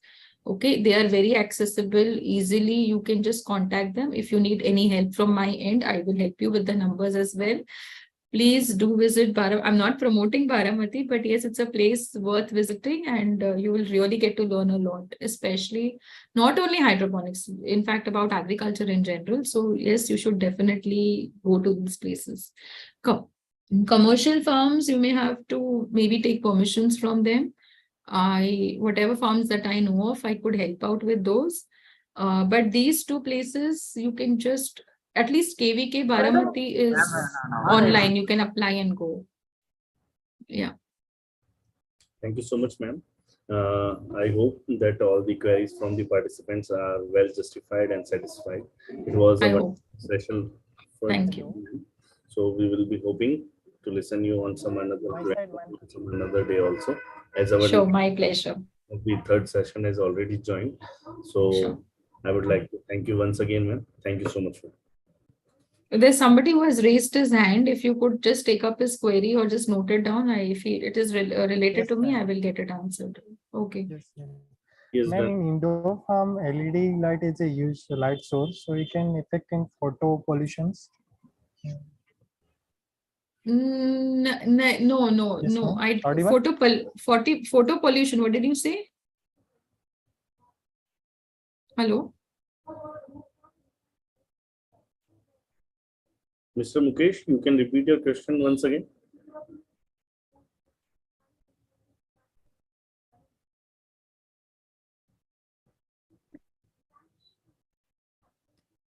No issues. Participants, if you are having any other questions or queries, we will share the ma'am email ID, and ma'am is always available with us. So Yeah, thank you. sure. Anytime. Yeah. Thank you, Thank ma'am. you so much. Thank you so much. Go ahead with the third session of the day. I would like. Can I leave, please? Yes, ma'am. Thank you, ma'am. Thank you. Thank you so much. Thank you so much. Preeti, over to you, please. Thank you, sir. Thank you so much. So moving to our next session for the day, we have with us today Dr. Suhas Rani, who is a gold medalist internationally recognized by Government of India, China, and Vietnam for his outstanding achievements in scaling of benefits for farmers. Served as former research program director in Asia and director IDC at International Crop Research Institute for Semi-Arid Tropics, Patancheru, India, visiting professor at University of Alberta, Edmonton, Canada, Sustainable Agriculture Advisory Board, member of Unilever, jury for JFW Times of India, Earthcare Awards, and Times of India PRF Social Impact Incubator Program till 2021. Sir serves as advisor to JSW Foundation Mumbai, SME Sahibal Foundation India, Advisory Board of Poverty Learning Institution, PLI Hyderabad. Presently, sir is serving as a board member of the Heirloom Company since 2021 and also as consultant Asian Development Bank, ADB Manila, Food and Agriculture Organization, Bangkok, and International Fund for Agriculture Development Program. His scaling of science-based interventions benefited millions of farmers in Asia and Africa through sustainable agriculture to efficient water management for improving rural livelihoods. Scaling of projects in the states of Andhra, Karnataka, Maharashtra, Tamil Nadu, Telangana, and Uttar Pradesh. More than 10 million farmers have benefited using improved SW and crop management practices, building soil health and increased carbon sequestration. Sir has superheaded number of strategic papers on the for the Prime Minister's office covering varying areas from integrated water management to Pradhan Mantri Sinchai Yojana, soil health mapping, pulses self-sufficiency, direct benefit transfer, weather-based crop insurance, digital agriculture. He crafted the pilot program for the doubling farmers' income in the selected districts of Vidarbha in Maharashtra and Bundelkhand region of UP. Based upon the recommendations from the National Workshop on Doubling Farmer Income held at Vivekananda International Foundation, New Delhi. Sir, your remarkable personality is well reflected from your achievements. We are very eager to listen to you. It is my humble request you to join us to this podium. I welcome you, sir. Over to you. Thank you, Preeti. And it's my pleasure to be associated with Just Agriculture for helping to the training programs, basically whatever Just Agriculture is conducting. And in this case, I will be talking mainly for the role of startups in Indian agriculture. And that's what basically I would like to share the screen with all of you so that you can see the things, basically what I would like to talk about. And just a minute, let me.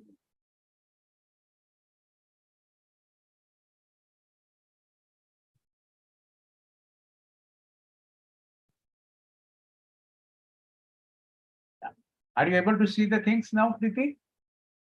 Yes, sir, it's visible, sir. Can you put it on slideshow mode, sir? That's what I was trying to look at it, but I didn't see the. Sir, it is in the right bottom corner, sir. There is a option for that. And if it is not, then in the upper section, sir, slideshow option is there, sir. I know. In the right bottom corner, sir, Yeah, I got it. There was yes. another taskbar coming on that, you know. Okay, sir. Okay, sir. Right. So I will be talking about the digitization of Indian agriculture, role of startups for transforming Indian agriculture. As you all know that we have a unique situation in India that our economy is largely agrarian economy, as 65% of the total population is rural people. The rural-urban divide is so prominent that rural income per capita per year is around almost half of that their counterpart in the urban areas who earn almost 1 lakh rupees, whereas the rural areas, the income is 50,000, 40,000 rupees. However, although it is 65% of the population is rural, their contribution to the gross domestic product is only around 20% in 2021, and it was used to be around 18.8% in 21-22, as compared to 41% in 1960. That was before industrialization of the Indian economy. Now our maximum contribution comes from the industry as well as by the service sector in the GDP, and that's where the emphasis is on integrated rural development, so that the rural population also should get the benefit of the development as such. As you all know, the market outlook in India depends all on the performance of agriculture and mainly the performance of monsoon rains. If the monsoon is good, everyone is happy about it. If the monsoon is bad, even the industry is not happy, service sector is not happy, as well as the agriculture sector is not happy. We are blessed with the largest arable land, supporting 58% of population as the primary source of livelihood. And considering the predominance of agriculture in driving the Indian economy, rural transformation is a must to make Atmanirbhar Bharat. If we have to achieve the goal of self-sustaining India, then Atmanirbhar Bharat cannot be achieved without integrated development in the rural areas. As we know that digital agriculture is the way for scaling up for inclusive value chains in India, because as you know that the current extension system is not able to reach to almost 60% of the farmers. And the government machinery, that is the Department of Agriculture and KVKs and all that, is able to serve only 11% of the farmers in the country. And as you know, private agencies like companies, the media, and other farmers all contribute almost something like 40% or 45% of the farmers as such. In such a case, there is a large yield gap because farmers are not adopting the improved management. Sorry to interrupt you, sir. Yeah. Sorry to interrupt you, sir. Sir, actually, it is not there in the slideshow mode. So for online meetings, sir, it will be difficult for participants to get, sir. So that's why you need to keep it in slideshow, sir. It is not there in slideshow mode, sir. I think it didn't click, sir. Actually, you went to that particular portion, but it didn't click. Preeti, if you have the time limit, I will cover in the time limit, but you don't have to force me to go on to the slide. Okay. Oh, no problem, sir. Okay, then please continue. Okay, No I am issues. continuing it. Okay. If you have 45 Yes, minutes, you tell me 45 minutes, I will stop. Okay. No problem, sir. You can continue for up to 7 o'clock, sir. No And issues. this is not the first time I am doing it for just agriculture. Okay. Okay, sir. Okay, So sir. don't force me to do the things what you like. I will do the way I Okay, like sir. it. Okay. Okay, sir. Okay, sir. Sorry, sir. Thank Please you. continue. Thank you. And farmers receive only 1/3 of the price what the consumers pay. And the middlemen take almost 65 to 70% of the price what the consumers pay. And that's where there is a large disparity because of our large number of farmers who are small farm holders. Average land holding is not more than 2 acres. And we have so many districts, so many villages, different agro-ecoregions, almost 100 agro sub-regions are there in the country, from desert to the coldest in the North India, as well as the semi-arid tropics into the South India as such. So taking into this, we need to definitely have the technology which can reach to large number of small farm holders, and that's where the new technology, digital agriculture, can help us. Currently, agriculture is managed in compartments. That is the basic problem which we have, that we provide the piecemeal compartmental solutions to the farmers. And as a result, farmer is not able to adopt any agricultural improved practice because they are very crop specific.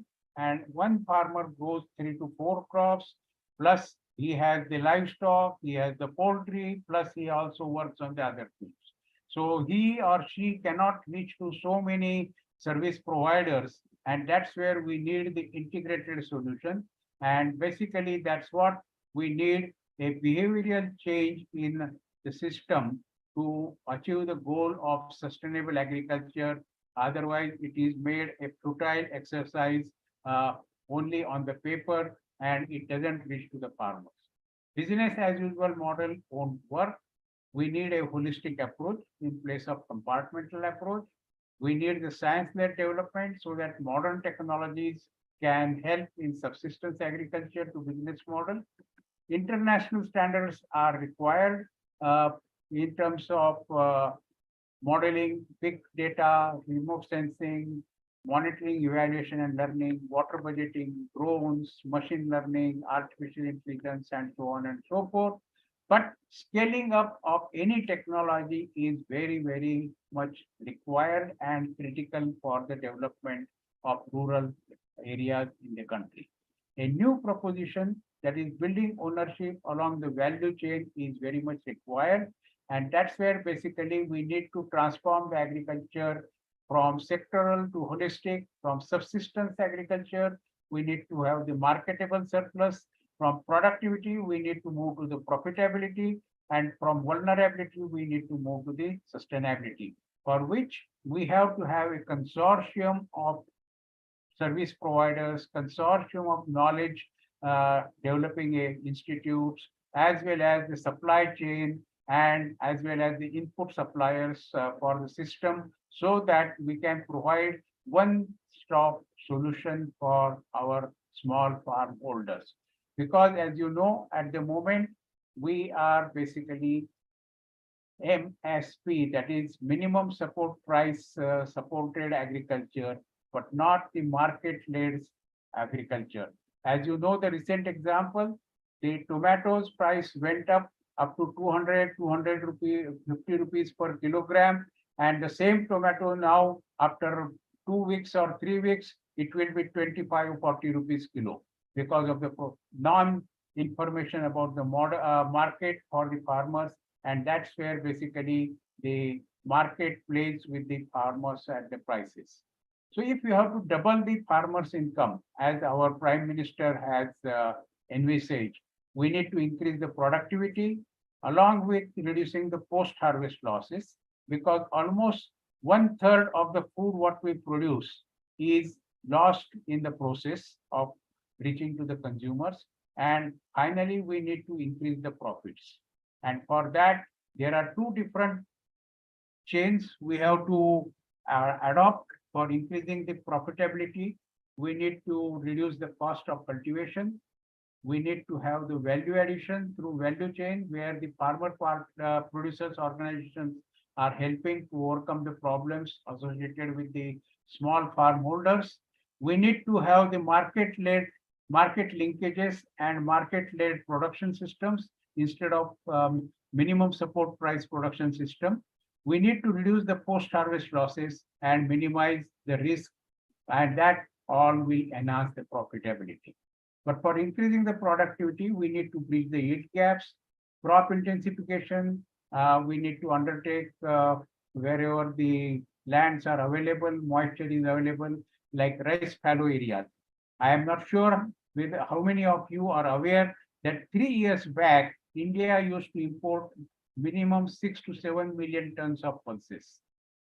Today, India doesn't import any pulses unless they have already the contracts with the governments outside the country. And that's where basically the rice fallows have been used very successfully for growing the pulses which are required because there is enough moisture after harvesting the rainy season rice crop, and that moisture can be enhanced, used for increasing the productivity or area of the pulses in the country. Crop diversification with value crops like high value crops like vegetables, what you have seen earlier, the or heard earlier, the things like uh,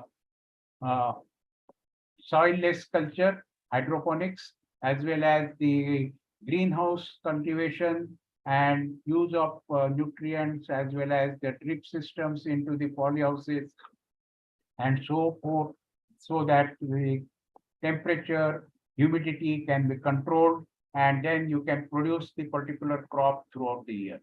There are a lot of government policies which are helping the farmers, and these policies should benefit the farmers, like doubling the farmers' income. Digital Agriculture Division has been created under the Ministry of Agriculture and Farmers Welfare. Reorienting Information Technology Division following the doubling of farmers' income committee's recommendation. Aadhaar-based direct benefit transfer, opening the Jan Dhan accounts, Pradhan Mantri Fasal Bima Yojana, e-Naam, Kisan Credit Card, and so on and so forth, which are there in the slide, which you will be shared by the organizers with you, and you can have the updated knowledge about that. We need better, faster, and cheaper delivery through digital agriculture. And for that, basically, one has to adopt the particular technology to transform the agriculture in India, what we call Mission India to transform agriculture, that is MITRA, subsistence to a business model, science-led knowledge intensive, mechanization, efficient use of resources, climate smart, because there are impacts of climate change, which are resulting into more desertification of the land, as well as the degradation of the land, and that's where we need the climate smart agriculture. Market-led diversification instead of MSP-based production. Value chain approach, that the cooperatives should follow the initial value chains, at least for grading, packaging, etc., so that the benefits can be shared with the members of the community, and need to support farmers through the digital agriculture. We need to co-create the solutions. Small farm holders demand the best at affordable price. And that's where basically the startups need to really work on to ensure tangible benefits, highest probability of success of the introduced technology, need to build the trust with the farmers, a lean organization, harness partnerships, need to learn to co-op farmers and institutions. As you know, collaborative capacity is far, far bigger than the investment capacity. Knowledge is far more competitive, as well as having the ability to collaborate than the financial capacity of the particular organization. And we need to bring together the farmers, the women self-help groups, youths, SMEs, as well as the researchers and the government departments together to innovate the hybrid solutions.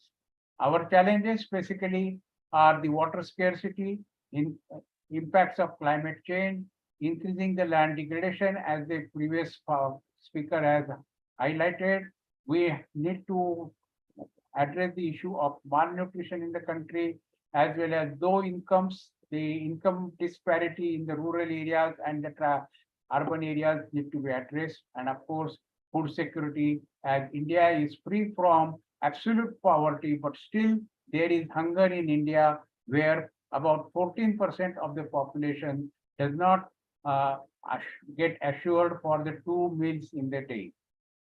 We have planetary boundaries in the world, which we need to work, and the emphasis what our current Prime Minister is giving on Vasudhaiva Kutumbakam, that is one world, one family, is the approach basically where the planetary boundaries we have to manage. And we have already crossed the boundaries in terms of nitrogen cycle, as well as biodiversity loss and climate change. And then these boundaries, once they go out, then we have the adverse impact as we are finding it. If you look into India as such, for any change in the climate, you need to take into account 30 years of climate before and after. And here we have looked at 1971 to 1990 and 1991 to 2004. And you can see that aridity in the 1991 to 2004 has increased, and semi-arid tropic areas are increased almost by 8.45 million hectares in Madhya Pradesh, Bihar, UP, Karnataka, and Punjab. And basically, overall area of 3.45 million hectares is added to the semi-arid tropics, because there are areas from semi-arid tropic which have become arid, and that's how the number is decreased in this case of 8.45 million hectares. Dryness and wetness are increasing in different parts of the country in the place of moderate climates existing earlier in these regions. I am not sure how many of you are aware that India Digital Ecosystem of Agriculture, there is a paper published by the Ministry of Agriculture Cooperation as such, which talks about what is required for the Indian agriculture. A digital ecosystem is distributed, adaptive, and open technical system. It doesn't expect anything to be in a close where no one can touch it, and you have your right on that. That type of system is not expected by the government of India. Scalability is important, sustainability to address the issues of constraints faced by the farmers. And that's where basically government of India is talking about Pradhan Mantri Sinchai Yojana. That's where the Water Resources Ministry has been converted into integrated Ministry of Drinking Water, as well as the wastewater and the agriculture water, where the Pradhan Mantri Sinchai Yojana is also put it under Jal Shakti Ministry as such. The agriculture value chain extends from crop variety selection and crop management to the market.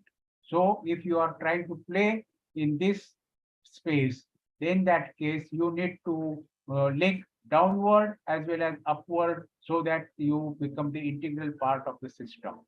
It involves basically public as well as the government, private systems, and we need to establish a digital ecosystem of agriculture, take a long-term view of aspects like interoperability, data governance, data quality, data standards, data security, and privacy, besides promoting open innovations.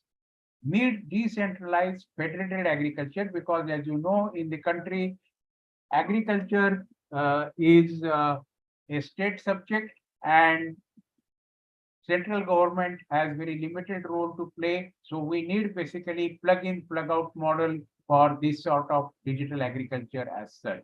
IDEA proposes to build a national digital agricultural ecosystem to elevate Indian agriculture sector to higher levels of efficiency and productivity to improve the welfare of and income of farmers. IDEA principles ecosystem thinking, what we were discussing earlier, building block approach, open API based, open national portability, participatory design, and promote innovations. IDEA is proposed to be implemented on a mission mode by establishing a national mission on digital agriculture with a dedicated team of experts at the government level, and adoption of holistic ecosystem approach to address the multiple challenges faced by the agriculture sector is of national importance. To fulfill the aspirations like doubling farmers' income and achieving the SDGs, a multi-stakeholder approach is essential, with government playing the role of an enabler of the ecosystem players rather than acting as a builder of digital systems. That means there is enough scope for the SMEs to play in, but only thing, you need to be a part of the system rather than thinking of developing the independent one. There are smart villages, which you are aware. I will not go into the details of that, where a lot of gram panchayats are linked with the internet, and lot of digitization work of land parcels is being done by different states. Digital payment system is world famous, as you know, and basically that's what basically we need to promote the digital entrepreneurship ecosystem, reducing the access barriers by marginalized groups as such in the thing. We need to adopt agroecology based farming instead of MSP based farming. We need to produce more food with fewer resources because water and land are becoming constrained for the country. We are already number one in the population with 1.4 billion population in the country. We have overtaken China and we have the largest land in the world, and we have the varying climate with 100 agro-ecosystem regions, and that's where basically we should build our strength and harness it. And that's what government of India has already started enhancing the MSPs of the crops which need the less water than the rice and wheat.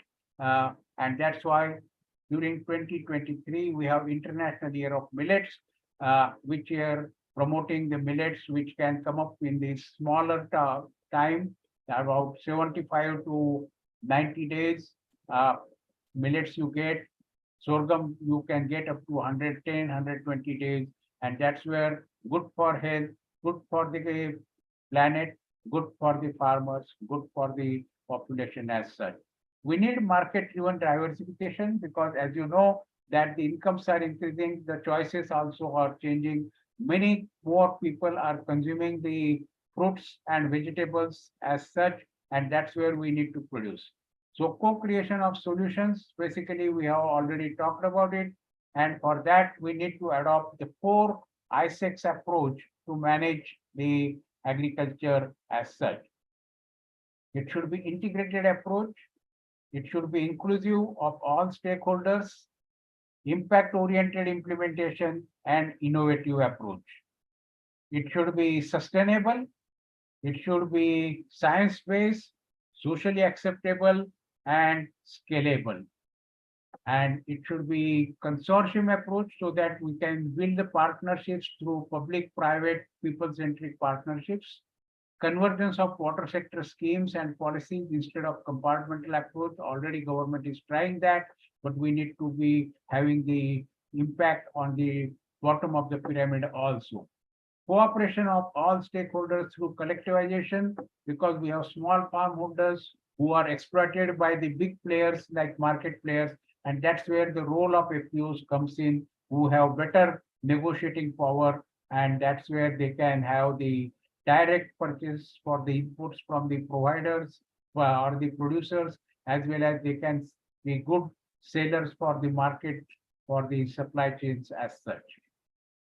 Capacity building is very important, and we need efficiency, environmental protection, ensuring economic gain, and equity must be ensured through this. So digital agriculture, basically, as you all are experts in this, spatial data infrastructure, cloud computing, artificial intelligence, machine learning, mobiles, Internet of Things, drones, and remote sensing, image processing, advanced analytics, machine learning, unique identifiers, and basically ICT will be the major conduit for that. We need to collect the data from 145 million farmers. So it should be mobile data collection, geotagging of the farm should be done. It should be with the proper data of farmer's name, survey number, village, taluk, district, state, type of soil, water resources, and so on and so forth. And all that data can be done through the mobile data collection. And basically that's where it can help. And we need to use the open data kits as such for collecting as well as aggregating. So if we have to have looking at the role of startups in digitization of Indian agriculture, it is very critical to understand Indian agriculture first, which is very complex and demands simple solutions. So you need to definitely have an agricultural expert in your team to understand the problems and put them in the right context.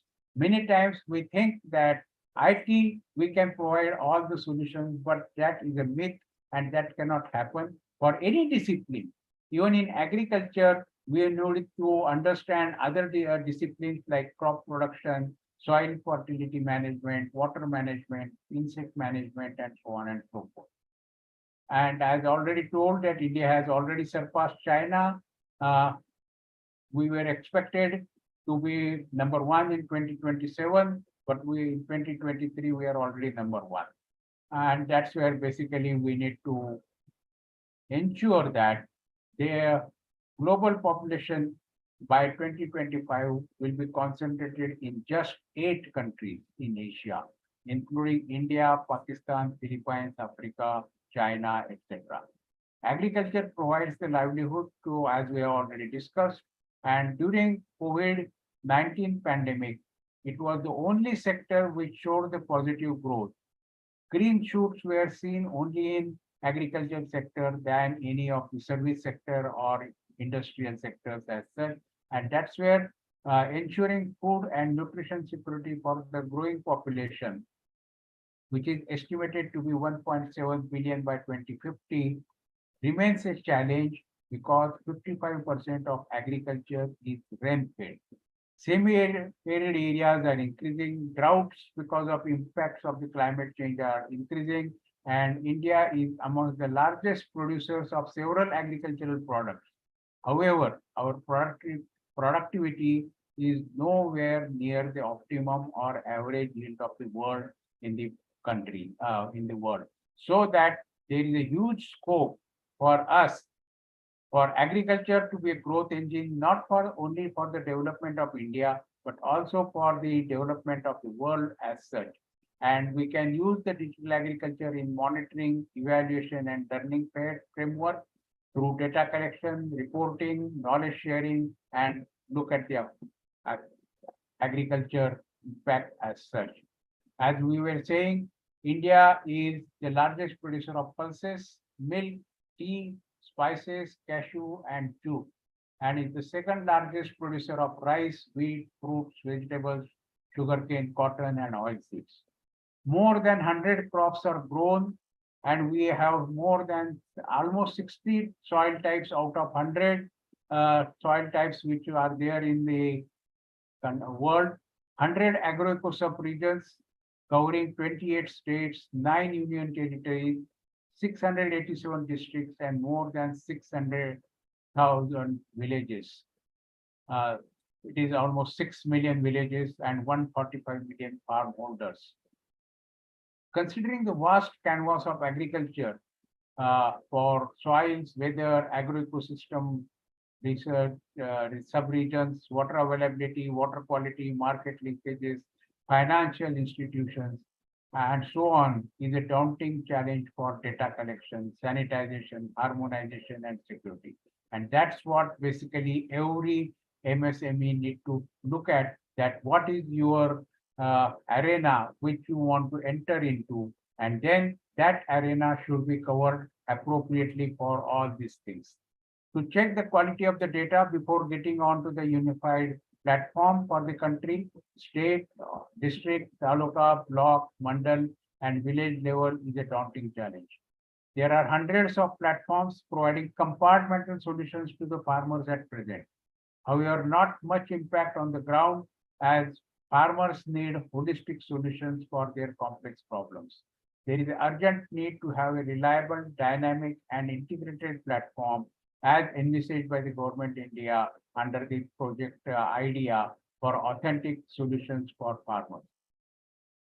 To meet the need of transforming Indian agriculture, there is an urgent need to develop a novel, scalable business model, keeping apart our inhibitions, egos, individual expertise, and superiority.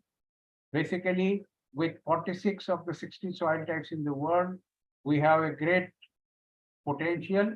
We have 20 agroclimatic zones with 80 agro-eco subregions varying from arid to humid tropics, hot arid deserts, and varying average rainfall as high as 11,870 millimeter at Mosaram in Meghalaya to as low as 160 millimeter at Jaisalmer.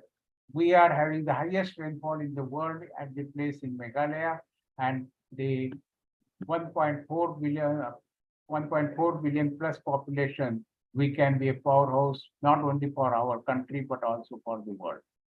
And then agriculture is a adaptive solution are very much required.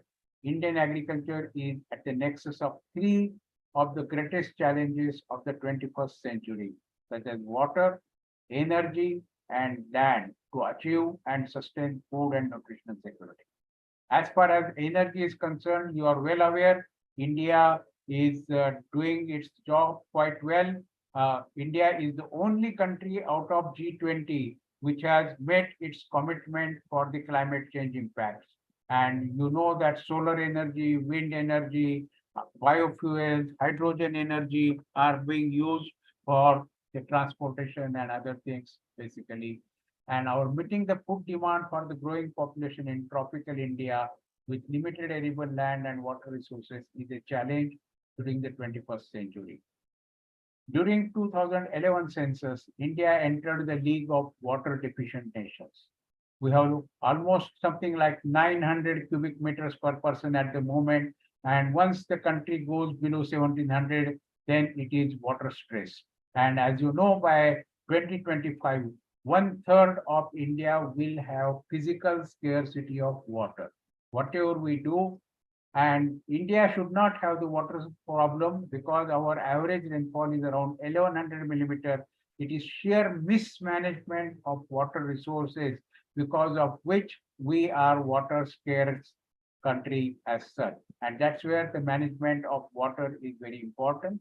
We need to look at the existing area and the value pyramid of crops in India. And you see that maximum value comes from horticultural sector, but horticulture is only 12%. And that's where basically we need to look at this sort of market-led diversification, agro-ecoregion based, so that more things can be produced what market needs rather than we produce what minimum support price supports like rice and wheat, which are water guzzling crops. They are not good for the health because of high glycemic index, and millets, which are drought tolerant, short duration, low glycemic index, more fiber, good for health. Those are the ones which we need to promote along with the fruits and vegetables. Managing reliable data is a challenge in the country because what government, you just look at the number of villages, the same ministry gives you the different numbers for the different schemes, and that's where basically harmonization of data is very much required. Because 2011 census, the number of villages is 6,49,481. But under MGNRA considers villages and their hamlets as distinct entities. But the drinking water and sanitation indicates 6,08,000 villages. And that's where you find that different schemes under the same ministry use different numbers. Starting with the number of villages, more complexities are on hand when we consider farmlands owned by 147 million farmers. In several states, land records need to be correctly digitized. As you know, Telangana has started the Bhumi as such, but there are so many problems of ownership on the land. The people have not been shown as the inheritance from the family members who are not there, and those sort of things need to be corrected. And there is a need of reliable and harmonized data for all parameters.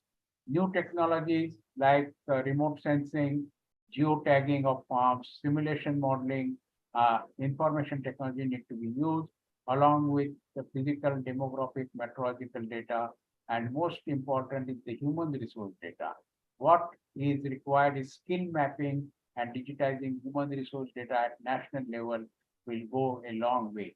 As you know, during the COVID-19, whatever the labor force from different states returned back to Uttar Pradesh, the government has done all digitization of their expertise and then provided that data to the companies in the UP and said that you should hire these people instead of bringing the people from other areas. And that's where basically it needs to be looked at, that digitization of expertise. Indian farmers seek holistic and integrated solutions. And we need to develop primary sector, that is agriculture and allied sector, which includes agriculture, horticulture, livestock, rural livelihoods, productivity enhancement, value chain development, post-harvest technologies, extension system, credits, insurance, and so on and so forth. And under each one, agriculture, horticulture, livestock, there are a number of different crops and livestock which we look. We have discussed about 4I6 strategy, what is needed to be done, identify what is needed to satisfy and benefit the farmers, identify the expertise needed to provide solutions. We need all the farmers' data digitized with all the details, including the bank and other details with ownership of farms, animals, and sources of income. Geotagging, traceability, details of inputs needed, value chains, soils and water status, meteorological data, details of FPOs, self-help groups, and common interest groups, list of willing input suppliers, pricing, ensuring quality and timely line of delivery, marketing channels for the sale of farm produce, infrastructure, package of practices, schemes and other applications of government. Be ready to work with state and central government. Without government, we cannot really achieve the progress or the impact on the ground. Identify the state which is receptive to the idea of providing digital solutions to the farmer. Work with them. Way forward for future for food security. Small farms operated by both men and women will play a big role in feeding the world in future. Relevant management practices to be developed. Assisting women farmers is an effective way to reduce poverty and enhance food security. Encouraging nutrition and healthy diets and discouraging excessive food consumption. Diet diversification will reduce the water footprint of present day foods and integrated approach to be followed for sustainable food agriculture. As you know that we have 14% people who have no security for the food, but at the same time, almost 20% population in India is obese. They consume more foods, more junk food than what they can take. And that's where basically we need to have this sort of weather, soil health, water manager, weather-based agro advisory, diagnostic tools, best practices, communications, market opportunities, knowledge banks, remote sensing and GIS along with that. Land resource inventory in the cloud, the government of Karnataka has already done under the World Bank project, and they are able to show that it can help the farmers as well as the government for monitoring the different schemes as such, and that's where we need to do that. We need to behave as a central nodal organization rather than thinking that I will be able to provide the solutions to the whole world. Link stakeholders and create a new ecosystem. Build partnerships through consortium formation. Be a facilitator and provide the framework, and access and influence without ownership are important while maintaining quality, mutual obligations, commitment to contractual relationships, and shared set of values. Impact at the bottom of the pyramids is important because, as you know, majority of the farmers, 85% of the farmers are small and medium-sized farmers who are holding not more than 1 hectare of land. And we need to ignite the transformation. We need to ensure that who is important than what is important. Get the right people on the bus and the wrong people off the bus. Don't carry the people on your shoulders. Right people in the right seats, and they will figure out where to drive. Have unwavering faith that you can and will succeed in the end. Culture of discipline is important because disciplined people don't need the hierarchy. Disciplined thought, no need to have bureaucracy. Disciplined action, no need to have excessive controls. Combined culture of discipline with a ethic and entrepreneurship create performance and get the magical alchemy of performance. The tipping point and continued push, but not a planned restricting technologies or a killer innovation should be the thing. We need to have our core values for the group like farmers first, partnerships, timely delivery, quality outputs and impact. Dare to win through must-win mindset, through dedication, agility, resilience, and efficiency.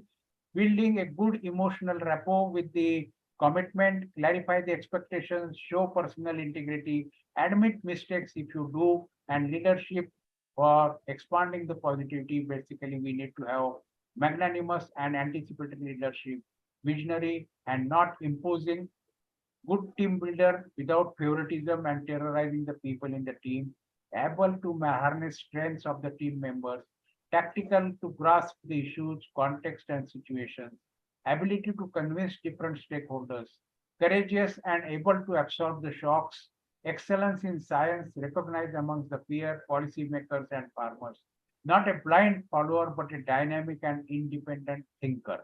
And we need to have good writing and spoken skills, ability to mobilize resources. And if we have to win the game, then we must adopt the business approach, be affirmative in your actions, keep passion high, surround yourself with big ideas, don't pass on your fears to the team members, get what you want while love what you have. Take personal responsibility. And if you do this, then basically you can uh, uh, read this thing, and then so many wheels have to work together so that farmers' income can be achieved. So this is how we can transform the lives of the farmers through scaling up science-led value chains using big data and cloud computing. Thank you very much.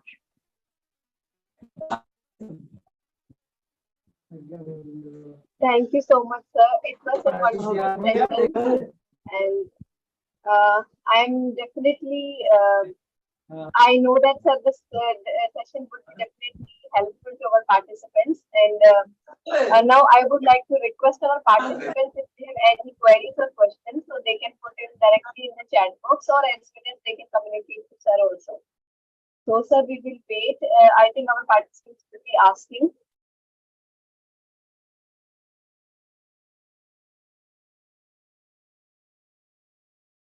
It has gone above their head. Yes, sir. Chat box has been enabled, sir.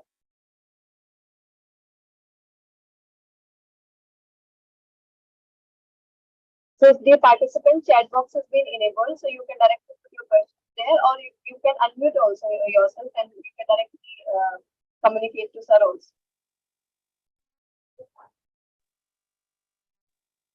Hello. Yeah. Good evening, sir. Good evening. My question about, sir, in our Indian cultures in agriculture, why can do any not much more risk-bearing abilities in research work and in agriculture as a respect and respect of other fields? Why, sir? What is reason? How can sir improve? As we said, that our problem is that we have a large number of small farm holders. The question is, how do you reach to them?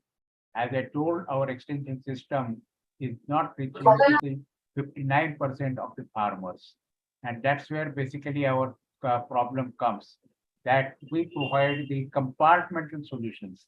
And for example, a normal farmer in 1 or 1.5 acre grows 3 to 4 crops.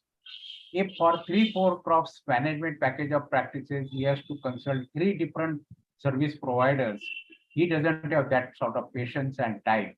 And that's where Government of India is thinking, have a unified platform on which they can get their input, they can sell their product, they can get their package of practices, everything based on the weather prediction and so on and so forth.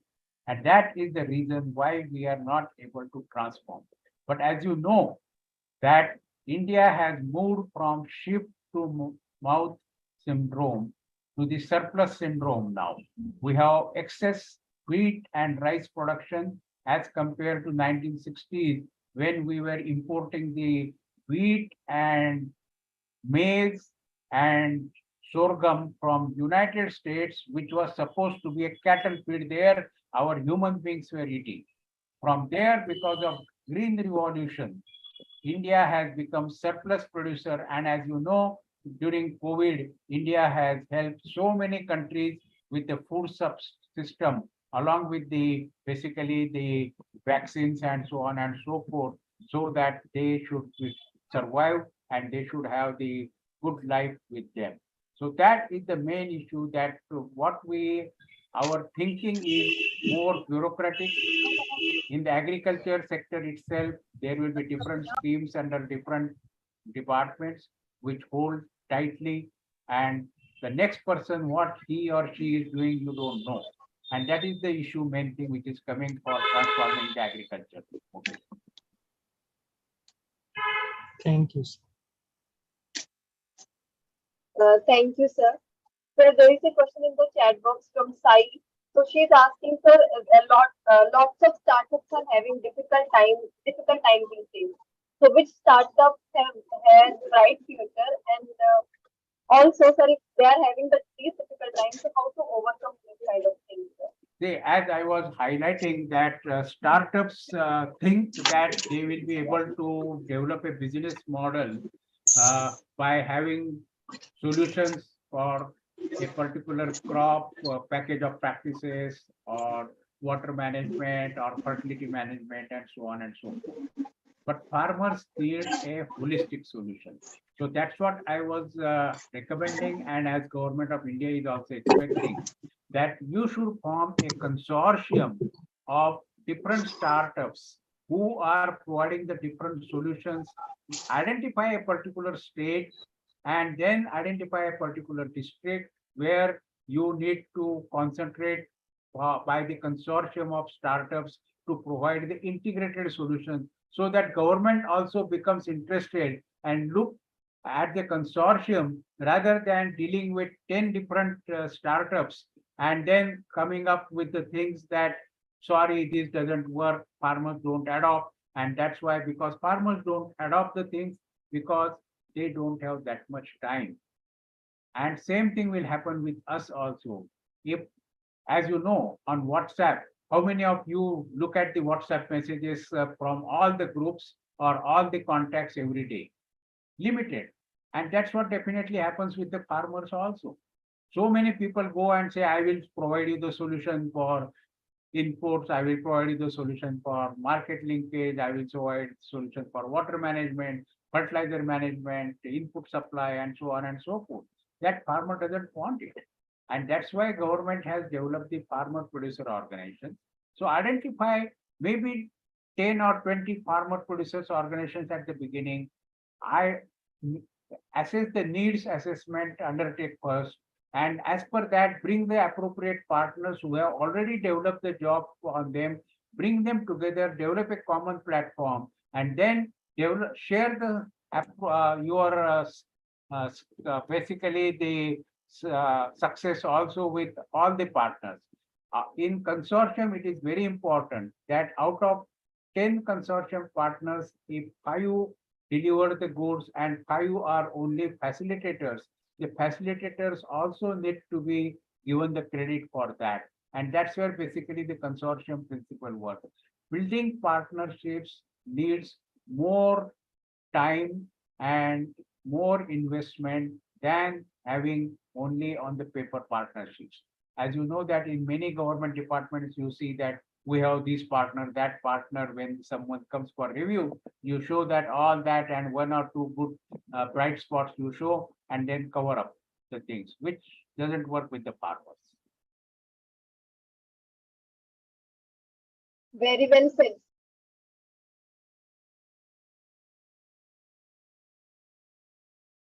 I'm not able to hear you, Preeti. You are mute. Yes, sir. Yes, sir.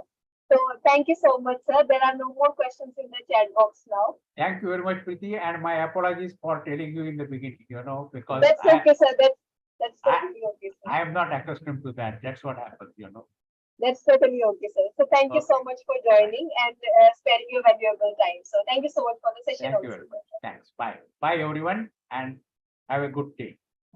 Thank you, sir.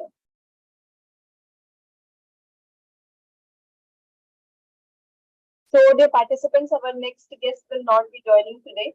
So, we have to call it a day today. So, thank you so much for joining. We will meet again tomorrow with another new sessions. So, till then, have a nice day. Thank you so much.